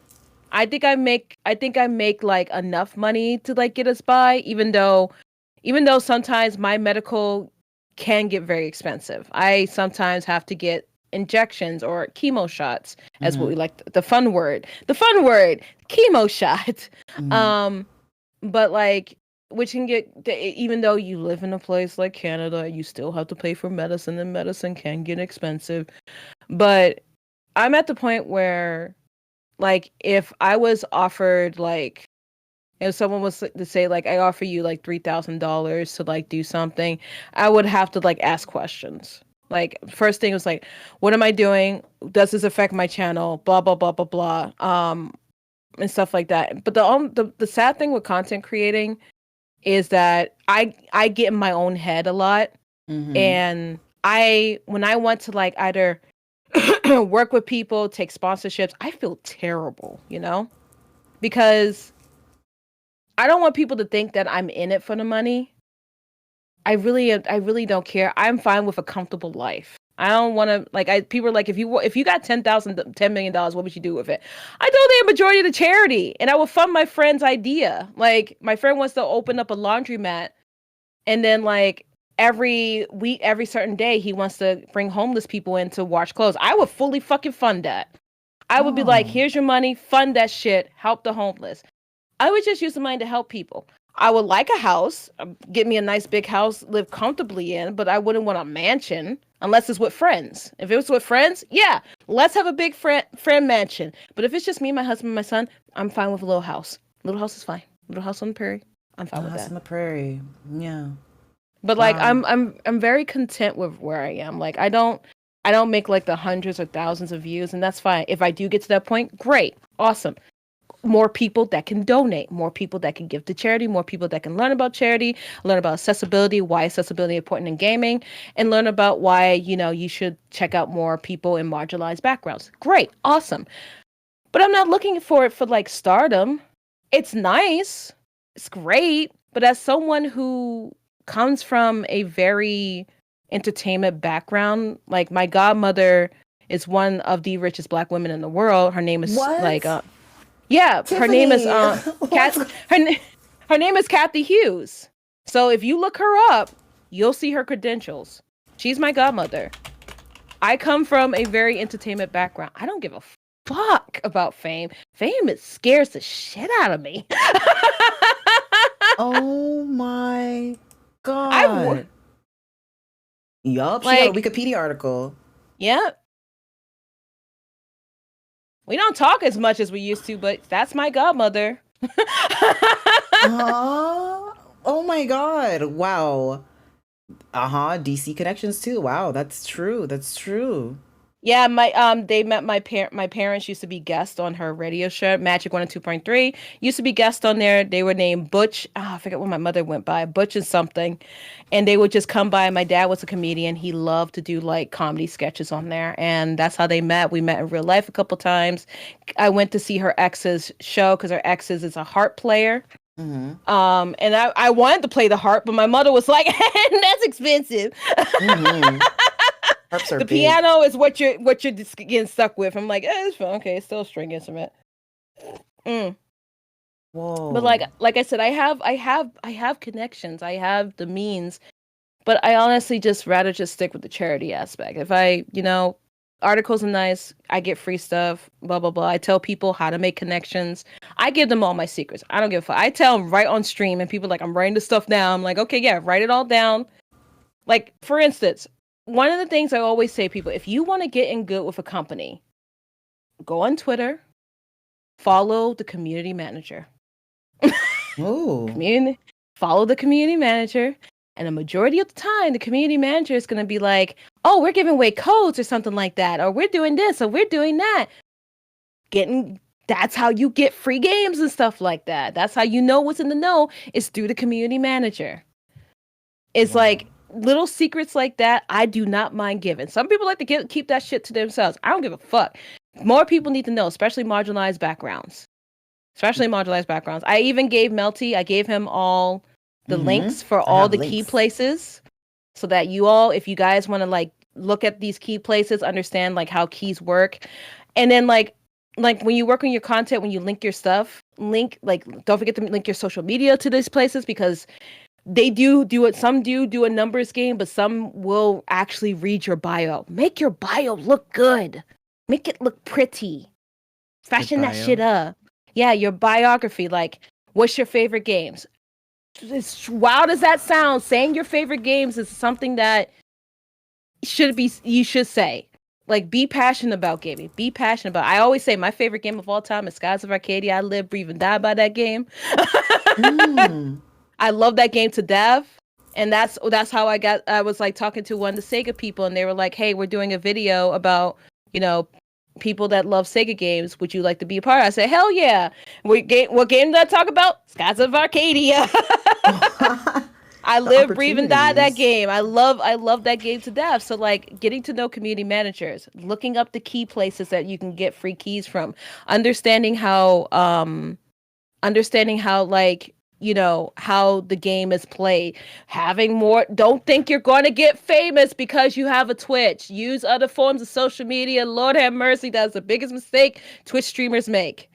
Twitch streamers will get on here and be like, yeah, I'm going to be famous. I'm going to have a big Twitch. If you don't have any form of your content getting out there, you will not be seen as well. You may get a lucky break like Ninja. Ninja got lucky because he played with Drake. That was it. He was one of the best Fortnite streamers. He played with Drake. That's how he blew the fuck up. Because Drake was like, I want to learn how to play Fortnite. Who can I play Fortnite with? And they were like, well, there's this guy named Ninja. And he was like, yeah, I want to play Fortnite with the best. So I want to play with Ninja. And that's how he blew the fuck up. Oh, did not know that. Did not know the Ninja lore. Yep. So like it's really how you present yourself in the online space that can help you grow and things like that. And I tell people that, and people are like, well, you only have 30 views. I was like, but you'll see me in the Wall Street Journal. Ooh. Eat them up. Let them know. You'll literally see me in the article with Iron Mouse. Yup. Like, there's a difference. It's impact over numbers. That's the difference. I have a lot of impact over my numbers. Get fucked. Exactly. Literally, you are like one of the people I'm like, you are the name that we bring up because like it doesn't matter what the numbers are like. It doesn't like the respect and the credibility of your work is there. Like there's people who have like a shit ton of numbers and like high numbers, and people are like, I've never heard of this person before because like they have no reach beyond like their immediate circle. But you actually like are out there. You network like traditionally network. I feel like nowadays when people say, oh, network, it means like be a reply guy to like a big streamer until they follow you, or like hover around a big streamers community until like I mean that's the VTuber community's version of networking. But you mean like actual like authentic real networking, like message this person, send an email, reach out to this, like you were like doing it for real. Yeah, like I do have a manager. I do work with a management. But before that management, I was by myself. Callan's in this chat. Callan knows how hard the fuck I work. And I work very hard, like on a daily basis. My husband's like, what do you do? I'm like, I'm writing emails. That's what I'm doing right now. I'm writing emails right now, and I'm putting my name out there and stuff like that. And he's like, oh, okay, you're just doing your normal thing. You're not supposed to be working today, but okay. He gets on me about that. Like, and also like one thing I will say this, surround yourself with positive people. If you have someone that's negative in your space, you need to get rid of them. And I know that sounds mean. It sounds mean. It sounds cruel and everything. If you have someone that is negative in your space, get rid of them, because that is a poison. It is a poison. It's a slow moving poison, but it's a poison, because that one person can say one thing. You can have all this positivity in the world. You can have all this praise, all these flowers. That one little bit of rot can destroy all of that in a second. And I tell people, If you have someone that is negative in your space, don't pay them no mind or get rid of them, because that is just not someone that needs to be, especially if you're trying to grow and you're trying to become that person you want to be, you're trying to shoot for your dreams, get rid of them 100%. And it sounds very mean and it sounds very cruel. You could be friends with this person for years, because I've actually had to let go of friends who were constantly negative. And then I would think negatively, and I'm just like, oh, I don't like this. I don't like this feeling. I want to be positive. I want to do things in life. Like, and then it's just like, okay, well, I'm going to either, distance myself or be upfront with them. Like, hey, listen, I'm trying to, work with you and stuff, but you're constantly negative. There's some things that you just cannot help. And there's some people, and as a person that advocates, and I had to learn this the hard way, there's some people you just can't help. There are some people you just can't help. You cannot be a Superman being a mere mortal. You cannot. And like, I just, I just can't deal with it. I can't. Like, it's just, I'm just a person that just, I have dreams, aspirations. I want to go to Japan. That's my ultimate goal, is to get healthy enough to go to Japan and stuff like that. But I know I can't do that if I have a negative source around me. I can't do that, because then my aspirations are going to start slowing down. So this is some of the best advice I can give to future marginalized people that want to get into the game. They're afraid to get into the game because it is pretty white. Let's be honest. People are always like, well, you guys always get opportunities and stuff. But let's do let's break down things. Who are the top 10 streamers right now? What are their genders? And what are their backgrounds? They gotta be men. White men, probably. I gotta Google. I mean, I might, even if I just narrowed my scope to like the VTuber scene. I think Pokimane is in the top 50. No. I think Pokimane is in the top 50 compared to everybody else in the game. In the top 50. I think Pokimane is in the top 50 if I last checked. I know it sounds wild. Because everyone's like, oh, who's the top female streamer? It's Pokimane. No, it's not. Jesus. Not anymore. It's not Pokimane. Oh my goodness. Like, okay, so you have a lot of good advice. I feel like it's coming out of you. It's naturally. You honestly, like, just give me like a TLDR, because I feel like while I have you here, I might as well just squeeze all the juice I can. Shoot away. What would you recommend I do to take my content to another level, per se? Because I feel like I would like to be successful, whatever that looks like for me. I'll know it when I feel it. I'm very in my head. I'll give you my flaws. I'm very in my head. I get very I will quit the moment anything feels a little difficult, which I know is bad, but I'll continue. I'll quit for like 5 minutes, but then I'll be back. But I'm very like I feel that. Up and down. Like, I'm very like, oh, it's over. And I'm like, oh, we're back. Like, kind of mindset. So yeah, I feel like I do okay. I feel like my content's well, but like, I feel like sometimes I love my chat. I love my co-hosts. I love everybody. But sometimes I feel like they be blowing smoke up my ass because they know I'll jump. So they don't want to say anything negative to me. But like, give me like some honest, like, Melty, if you did this, I think this would be the result. It could just be like a vibe check. It doesn't have to be like in depth. Just be like, this is what came to my mind, and this is what I'm going to tell you. Like, give me a message from the universe. Like, flip that hat upside down. The universe. Shake it out. Like, take the hat off. Okay, let's take the hat off. Ooh. So, the best advice I always give people is to continue being yourself, but always remember what you're doing wrong. And never. This is okay. Actually, I take it back. Never I always say this quote because it's something that really helped me. Comparison is the thief of joy. So when you're building yourself as a content creator, stay true to yourself, but never compare yourself to somebody else. Like, you're doing a talk show when we're sitting in a room. You may see another VTuber doing the exact same thing. They may have more numbers than you. Don't compare yourself to that person.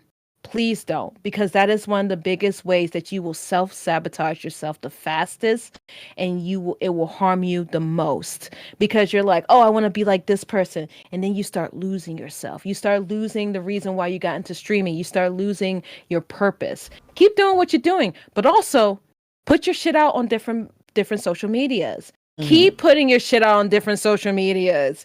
Be active on Twitter. Unfortunately, it's probably not going to be the same. Be active on TikTok, YouTube, stuff like that. And I hate to even say it, Instagram and Facebook, because there are some Facebook pages that are still popping off, because now they have the shorts on Facebook, and now people are actually still getting algorithm with the shorts on it blew my fucking mind when I started watching this shit. But like, keep yourself out there. Put yourself out there. If no one's going to see you, you need to make yourself be seen. 100%. If no one's going to see you, you need to make yourself a force, and you need to believe that you are a force. Because if you don't believe you're a force, then nothing's going to happen. You're never going to move. You're never, ever fucking going to move. And I keep telling my friends and stuff that, and they're just like, well, I'm not going to achieve anything. Well, you keep that fucking mindset, you're not going to achieve anything. That's exactly it. You keep that fucking mindset, oh, I'm not going to achieve anything. I'm not going to be as good as this streamer. I'm not going to be as good as this streamer. Okay, that's fair. And I will keep it honestly and true. I'm not going to be the next Iron Mouse. Why? Because I don't belong to a corporate organization that can actually boost me. 100%. I know I'm not going to be the next Iron Mouse, but I can still be at a point where I'm happy. And that's what I want. If you want to get like hundreds of viewers, you're going to have to work. You're going to have to work. You're going to have to put yourself out there. You're going to have to make yourself be seen, whether you're doing emails, social media, things like that. You're going to have to make yourself be seen. And you're going to have to keep the mentality that I can do this and not have any doubt in your mind. That moment of little doubt, just like that toxic friend, it's going to plague you. It's going to be a poison. It's going to start seeping in, because you're going to get inside your head, imposter syndrome, self-sabotage, all these things. You have to want it. You have to want it. You gotta want it. If you don't want it, then there's no point. Damn, I do want it. I'm pregnant, so I'm a little tired. I'm not. But I am full of, like, I'm ready to go. So I think that's very motivational, not just for me, but for everyone. I feel like you just really... Just dedicate. Patience, and patience is going to be one of your strongest. Because it's going to be like, oh, I don't see anything moving, or I don't see anything happening, and blah, blah, blah. And it's going to be demoralizing. It's going to be demoralizing, but you got to be patient. You got to be patient. You have to be, because as a voice actor, one of the biggest mistakes that I almost made was quitting. I almost quit voice acting because I was not getting any gigs. But I sat there, I said, okay, what am I doing wrong?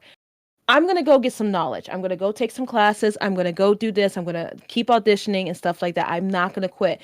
Then when I got the role in House Party, because the Game Grumps were in it, and then I got the chance, because of that, I made that connection. Once again, we're getting back to the beginning when I talked about connections. I made that connection with Aaron Hansen. Now we're friends on Twitter. We've done charity events together and stuff like that. They even drop my name on their channel sometime. So it's like one of those things where it's going to take patience. You got to be patient with yourself. You got to believe. You got to believe more than anything. Because if you don't believe in yourself, no one else will. Period. How many years of believing in myself do you think I need to do until other people can believe in me and I can stop doing it? You gotta be genuine, because people will see through your bullshit. I'm genuine. I'm just tired. You gotta be genuine, because people will see through your bullshit. My mods will tell it to me point blank. I was like, don't you dare sugarcoat shit with me. I'm not about that. Tell me the hard truth. Tell me what you think. And that's the relationship we have. I don't want no bullshit between us. I want you to be honest. Should I do this? What do you think of that? And then I get their opinions on things. What do you think of this logo? I ask them out of curiosity to say what they think. If they think something is off, I'm just like, okay, that's fair. I'll look into this again, But you have to, like I said, you got to surround yourself with people that are positive, but not negative. There's a difference between someone being brutally honest and then someone being straight up fucking negative. Brutal honesty is great because at least they're being upfront with you about things and they're not putting you down. negativity is just straight up, oh, I don't know about that. I don't think you could do that kind of a situation. So like it's just all those things wrapped up that will help you like really find your potential. Really find your potential and find what you love to do and keep doing it. Cause like this is a really good idea. I feel like this is a good idea. You should definitely keep this personally, keep this going. Keep this going. Keep going up that ladder with guests. Because a lot of talk shows do that. They just go up the ladder with guests and they just get bigger and bigger. That's my advice. Keep climbing that ladder. But don't just get guests because you know they're big. Just get guests that happen to be big that you look up to. Because a lot of the VTubers would be down for an interview. A lot of VTubers will be down for interviews. I'm down for interviews anytime. Like if someone was like, "Hey Tiff, I want to interview," I'm like, "Okay, cool. When and where? Let me see if I'm free." Blah blah blah. I'm down for it. I don't care the channel. I'm just there to talk. You know, I'm just there to talk, give knowledge and shit about charity because I want more people to get fucking into charity. So like, I'm just there to talk. You just keep being yourself, keep being genuine, and just start believing in yourself. And if you need an editor, I know an editor. I know a really good editor. His name is Jeroni. He's really funny. He's fucking great. He's fucking great. And then like I know some amazing editors that can help out. If you need resources, I will try to find something for you. That's it. And like, cause I know what it's like to be in a community where you don't know what to do. And that's what I like to do to help other people. Cause I didn't have that. I had to do this all on my fucking own. I had to. And it's just like, okay, cool. When people come to my channel, it was like, oh, how should I start getting VTubing? PNG. Don't make my mistake and get a straight up model that you're not really happy with the design. Get a PNG and play around with different designs until you're fully happy that you're about to drop those couple $1,000s on that model. Do not make my mistake. Because then you'll be out of a lot of money. You don't want that situation. You know, like you don't money. We in a bad economy right now. But like, no, overall, just like be true to yourself. Just be true to yourself. Just be humble, be true to yourself. Do what you want to do. And it's going to take time and patience for you to grow. Growth is, and I hate to drop this person. I really do. But I was watching like different content creators and how they became famous. And Mr. Beast had 100 videos before he popped off. 100? And that he had 100 random YouTube videos before he popped off. And I was like, what? And I actually went back and looked, and it was like if you like go back to like the very beginning, they had barely any views on it. He just kept at it. He just kept going and did not stop. Tiffany, that's tough because flopping is very difficult. A lot of people, when they flop, have a flop era. It's hard to come back and slay. It's very dehumanizing and hurtful to like put something into it and be like, oh wow, I'm really excited for this, guys. Like, come see this, and then it's like a paperclip and a roach and a used napkin showing up to your streams. Like, it's really not the best feeling in the world. How do you overcome that sense of disappointment?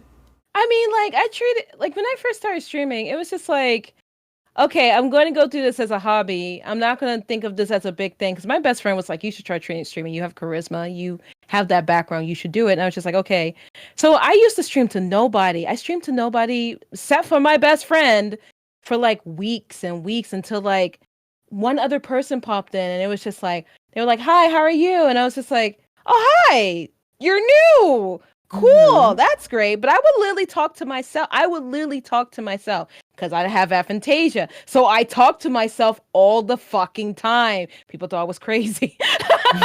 So like I would just talk to myself and play games. I think out loud. So I just kept going with it. And then just like you see the numbers going, then I started doing charity and then the ball just kept rolling. I'm just like, okay, I'm starting to see that I can raise, like, I used to raise like $100. Now I'm in the thousands. I'm at $80,000 total right now. And 75 charities in, almost 75 charities in.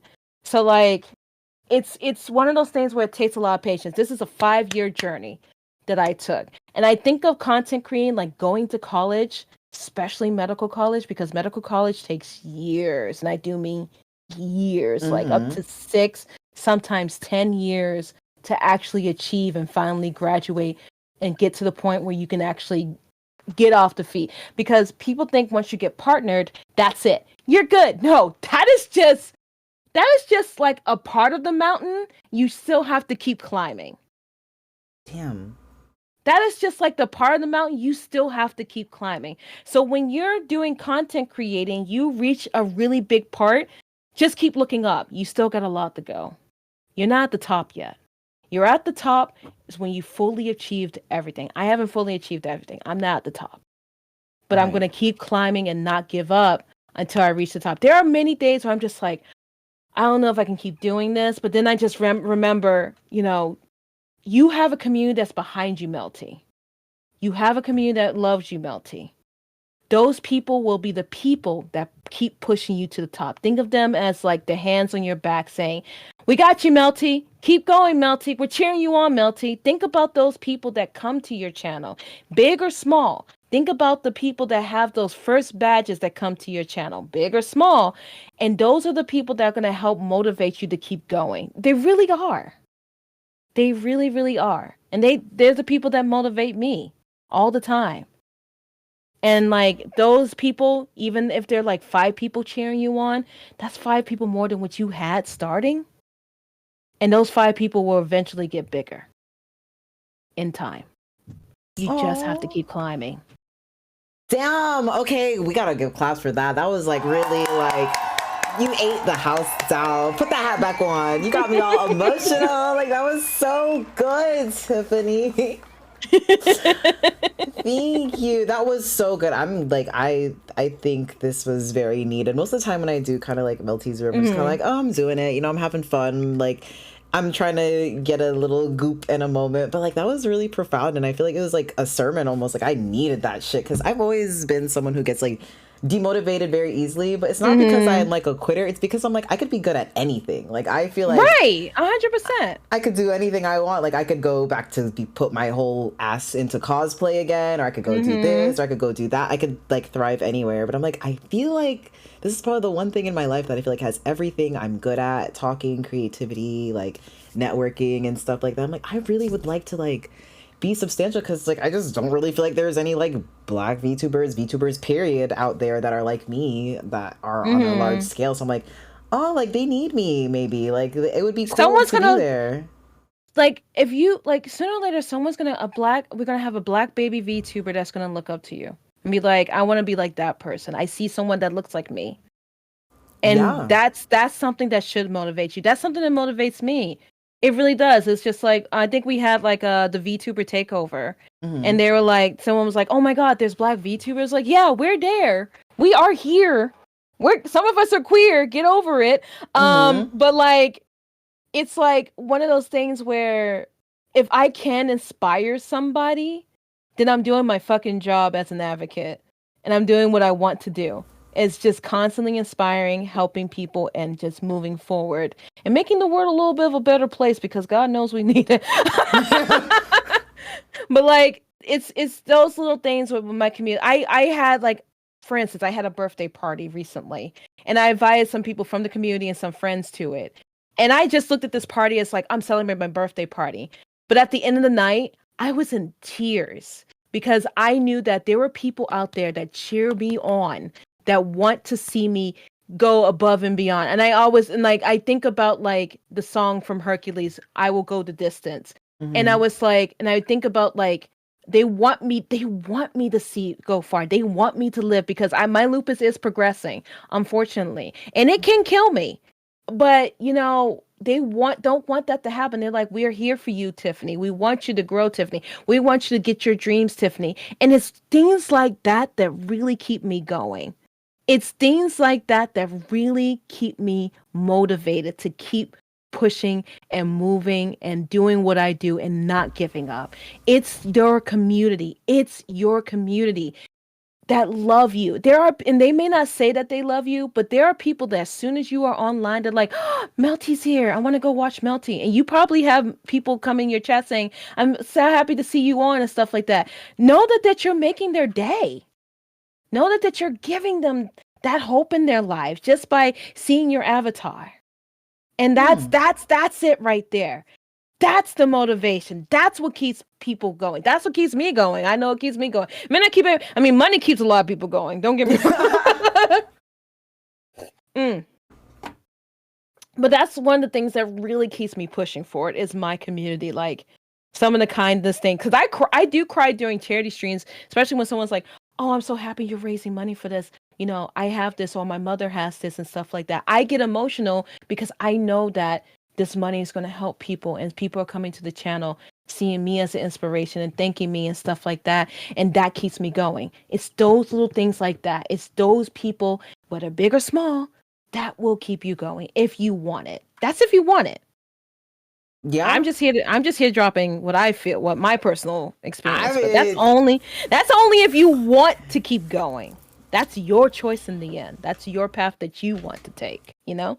I mean, how could I not after this like insightful ass speech, like, and this insightful ass stream, like, it's really like you're making my eyes wet, like, it's so serious. Oh, I don't mean to. I mean, that's my definition of crying. Like, I don't cry often. Like, my eyes will get a little moist, and I need that because I have dry eye.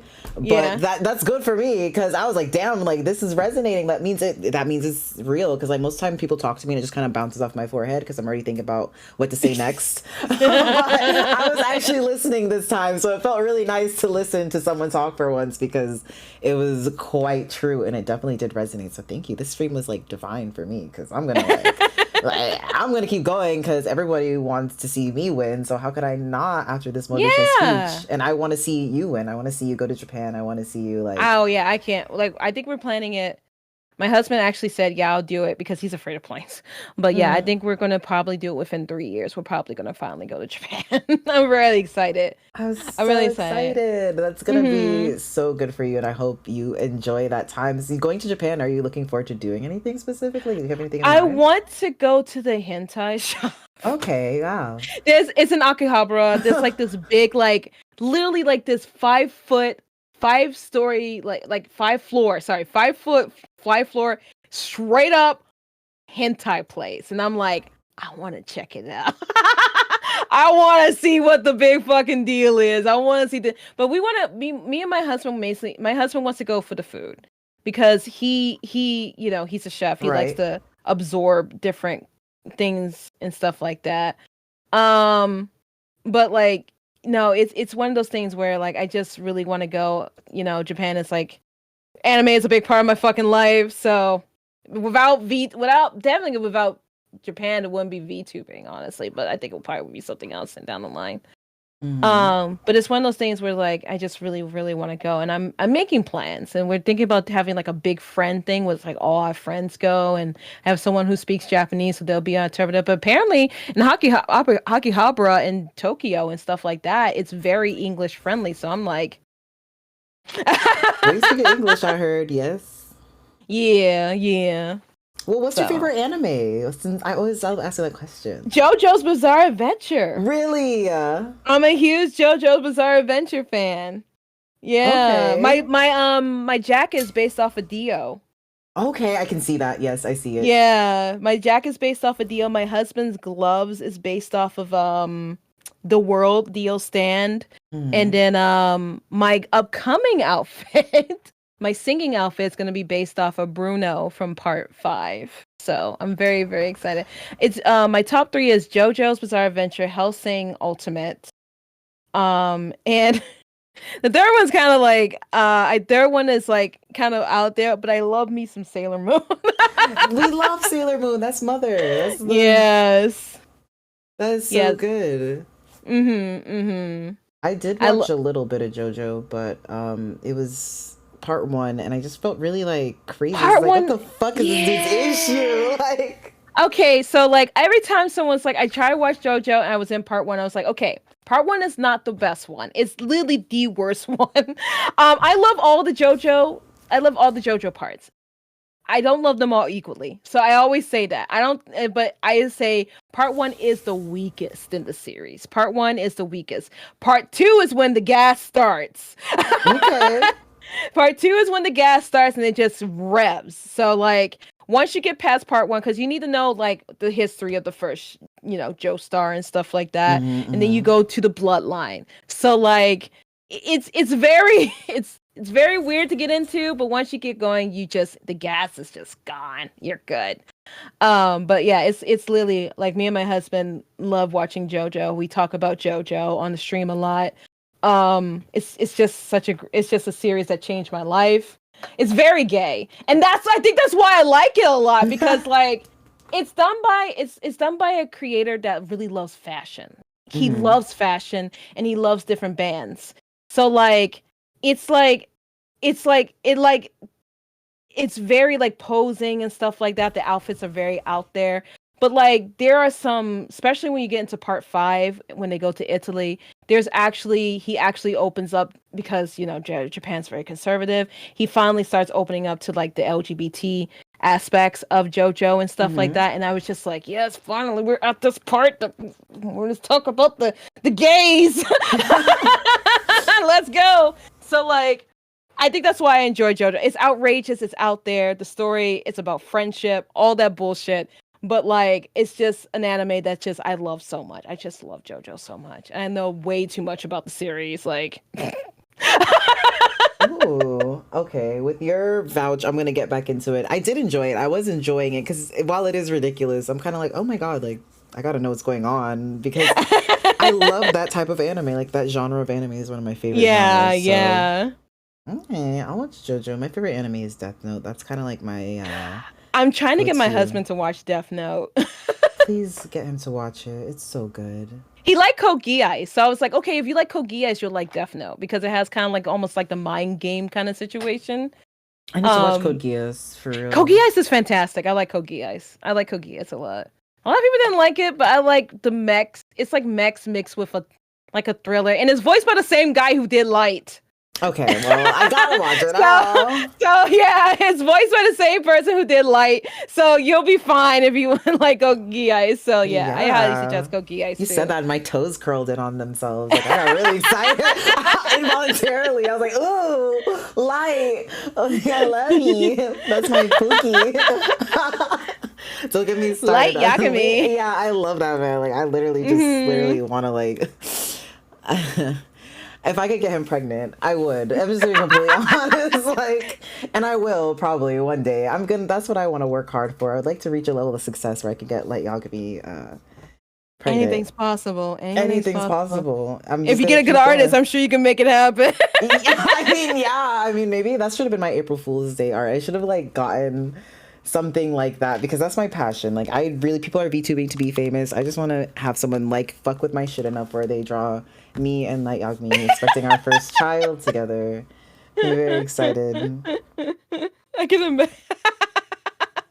That'd be hilarious. Oh my god. I know, I'm so excited. I'm gonna work hard. I'm so motivated. I am so motivated. Well, I love using words to like express how motivated I am.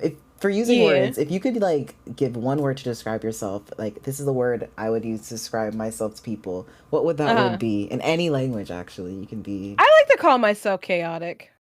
I can see that. Yeah. I'm I can be very unpredictable at times. I don't like to be predictable. I really don't. I just don't feel right being predictable. I'd rather be chaotic, because it gives people, what the fuck am I gonna do next? What am I gonna do next, and what am I up to, you know? Oh, excuse me.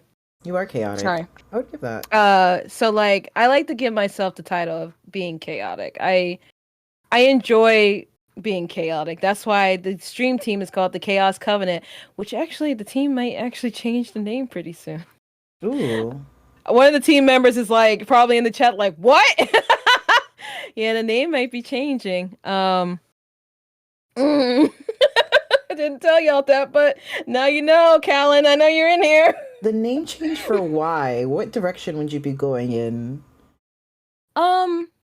Well, when I think of I think like, because we're supposed to be a charity-run VTuber team. We haven't.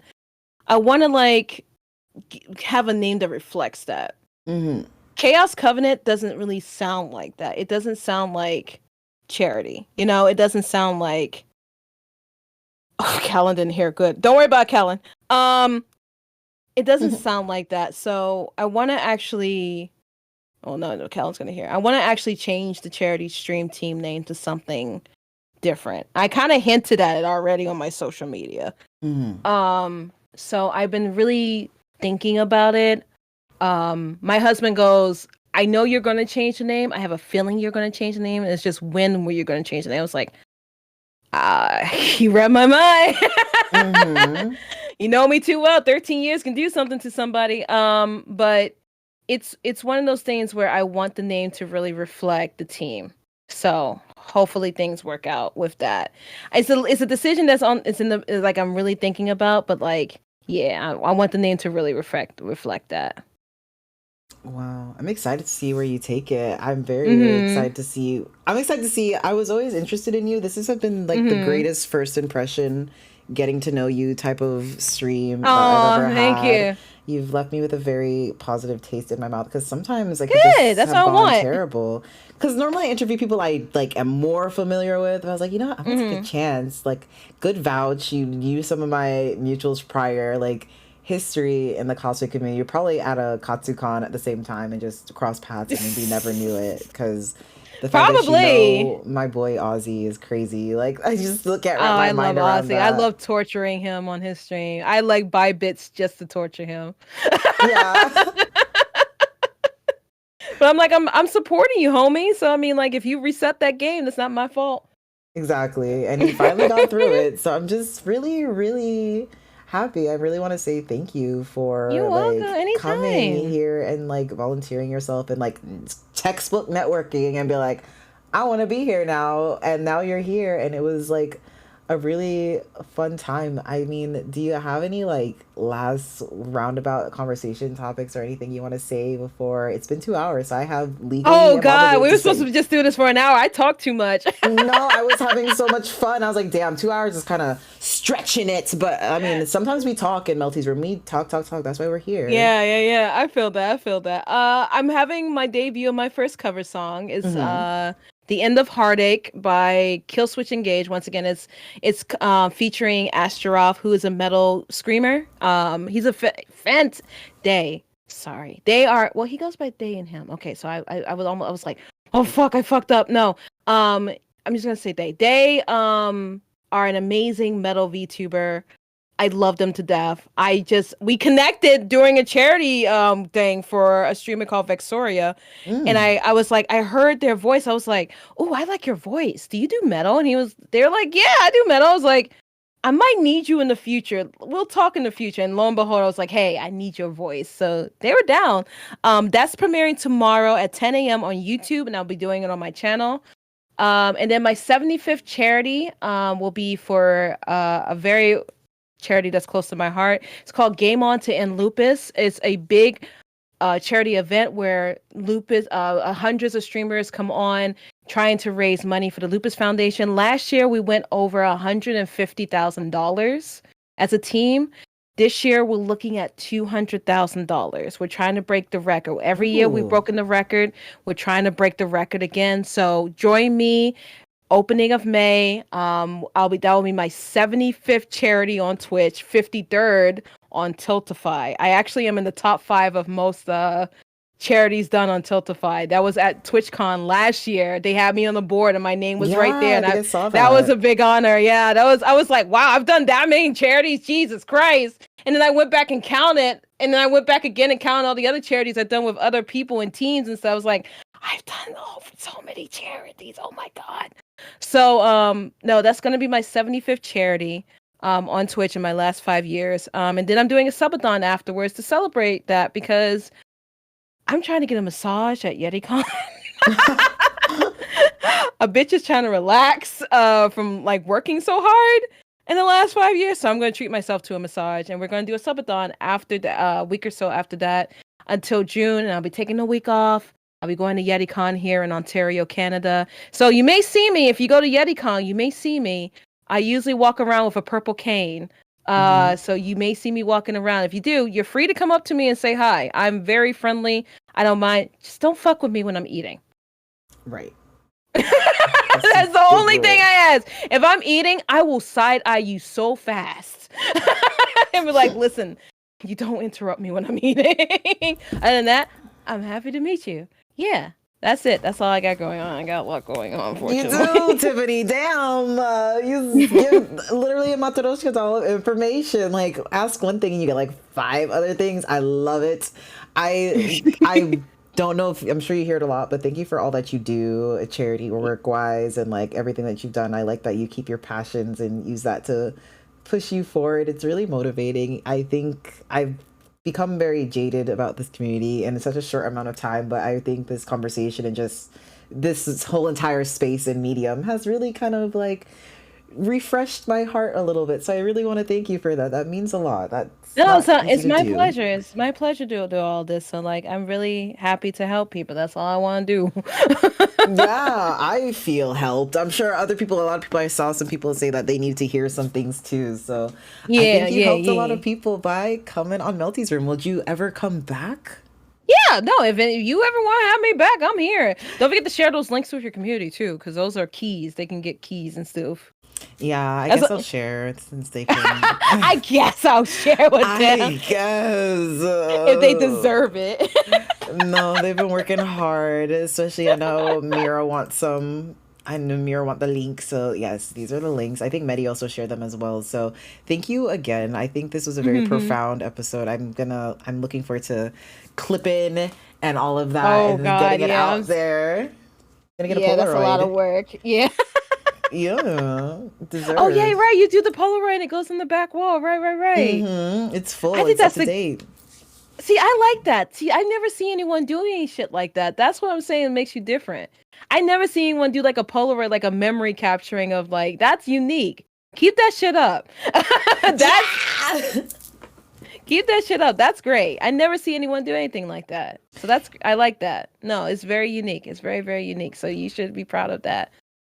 I am now, Tiffany. Thank you so much for coming. You're I'll welcome. see you later. Bye bye. Bye. Bye.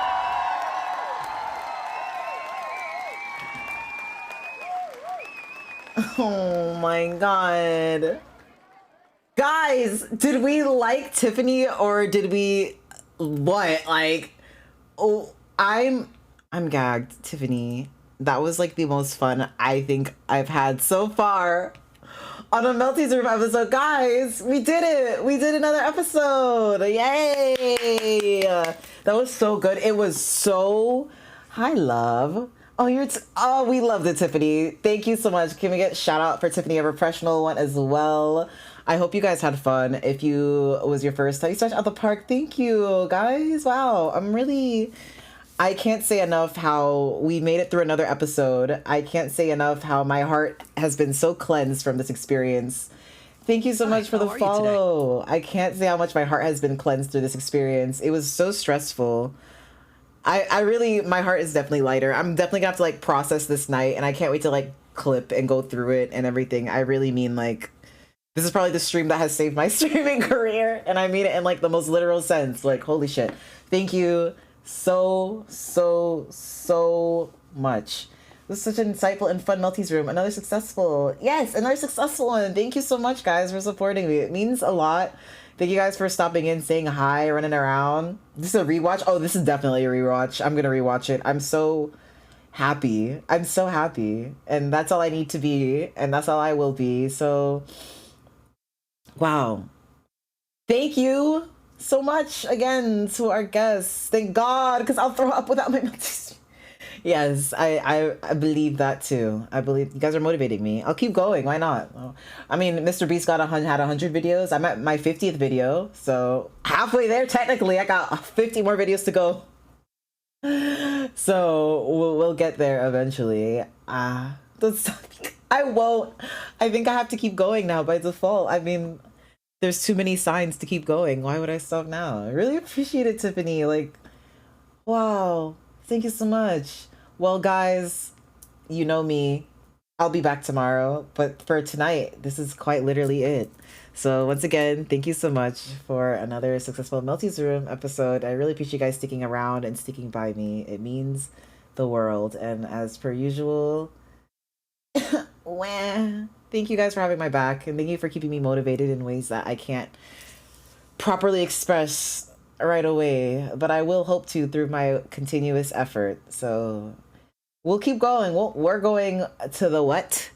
To the moon. Okay, I have faith in us. I have very good faith in our ability. We'll keep going. This is a good episode. Thank you so much. I really appreciate it. To the moon. To the moon. Exactly. You guys know it. You guys be our little chat. Thank you. Well, so sad to say goodbye, but I'll be back tomorrow. Thank you again for everything. I can't say thank you enough. It sounds inauthentic, but that's all I know how to say. 'Cause my vocabulary is very limited because I'm so overwhelmed. But thank you so much. And again, thank you, Tiffany, for being here. And thank you, everyone, for stopping by. It really means the world. And if you enjoyed it, I'm glad. I very much see you have enjoyed it. We're going to raid because let's keep in the spirit of generosity. We're going to send the party over to somebody else. So please pray for me as I type this out. It's been a while since I raided this person, but is it working? Yay, we got a raid going. Okay, thank you guys so much for showing up. It means the world to me, and thank you for continuously showing up. It means the more than you could ever know, and you don't understand how much it does. Please go be nice to Aaliyah. They're playing Apex, which is what I might do after I feel soft. Thank you guys so much for supporting me. I can't say thank you enough. Thank you for the stream. Thank you for showing up. This has been like the best MeltysRoom episode. To me, this is my favorite MeltysRoom episode. I can't even lie. This has been my favorite MeltysRoom episode, which I know is a lot to say, but it's been my favorite. This has been my favorite. So thank you guys so much for this wonderful experience. Thank you for doing what you do. Thank you for watching me do what I do. Sorry, Rias. Goodbye. Thank you for having me. Always here to help. Thank you, Tiffany. And again, I really appreciate it. Here's the links again that was provided for the codes and stuff to get that. I'll be looking into that myself. Have a wonderful night. I am your flower boy, and I'll see you tomorrow. So thank you again, really. I mean it.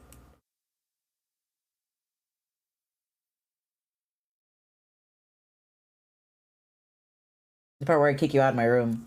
So, bye-bye. Be nice to Leah now. Get out, get out, get out. And have a wonderful rest of your day. Goodbye. See you tomorrow.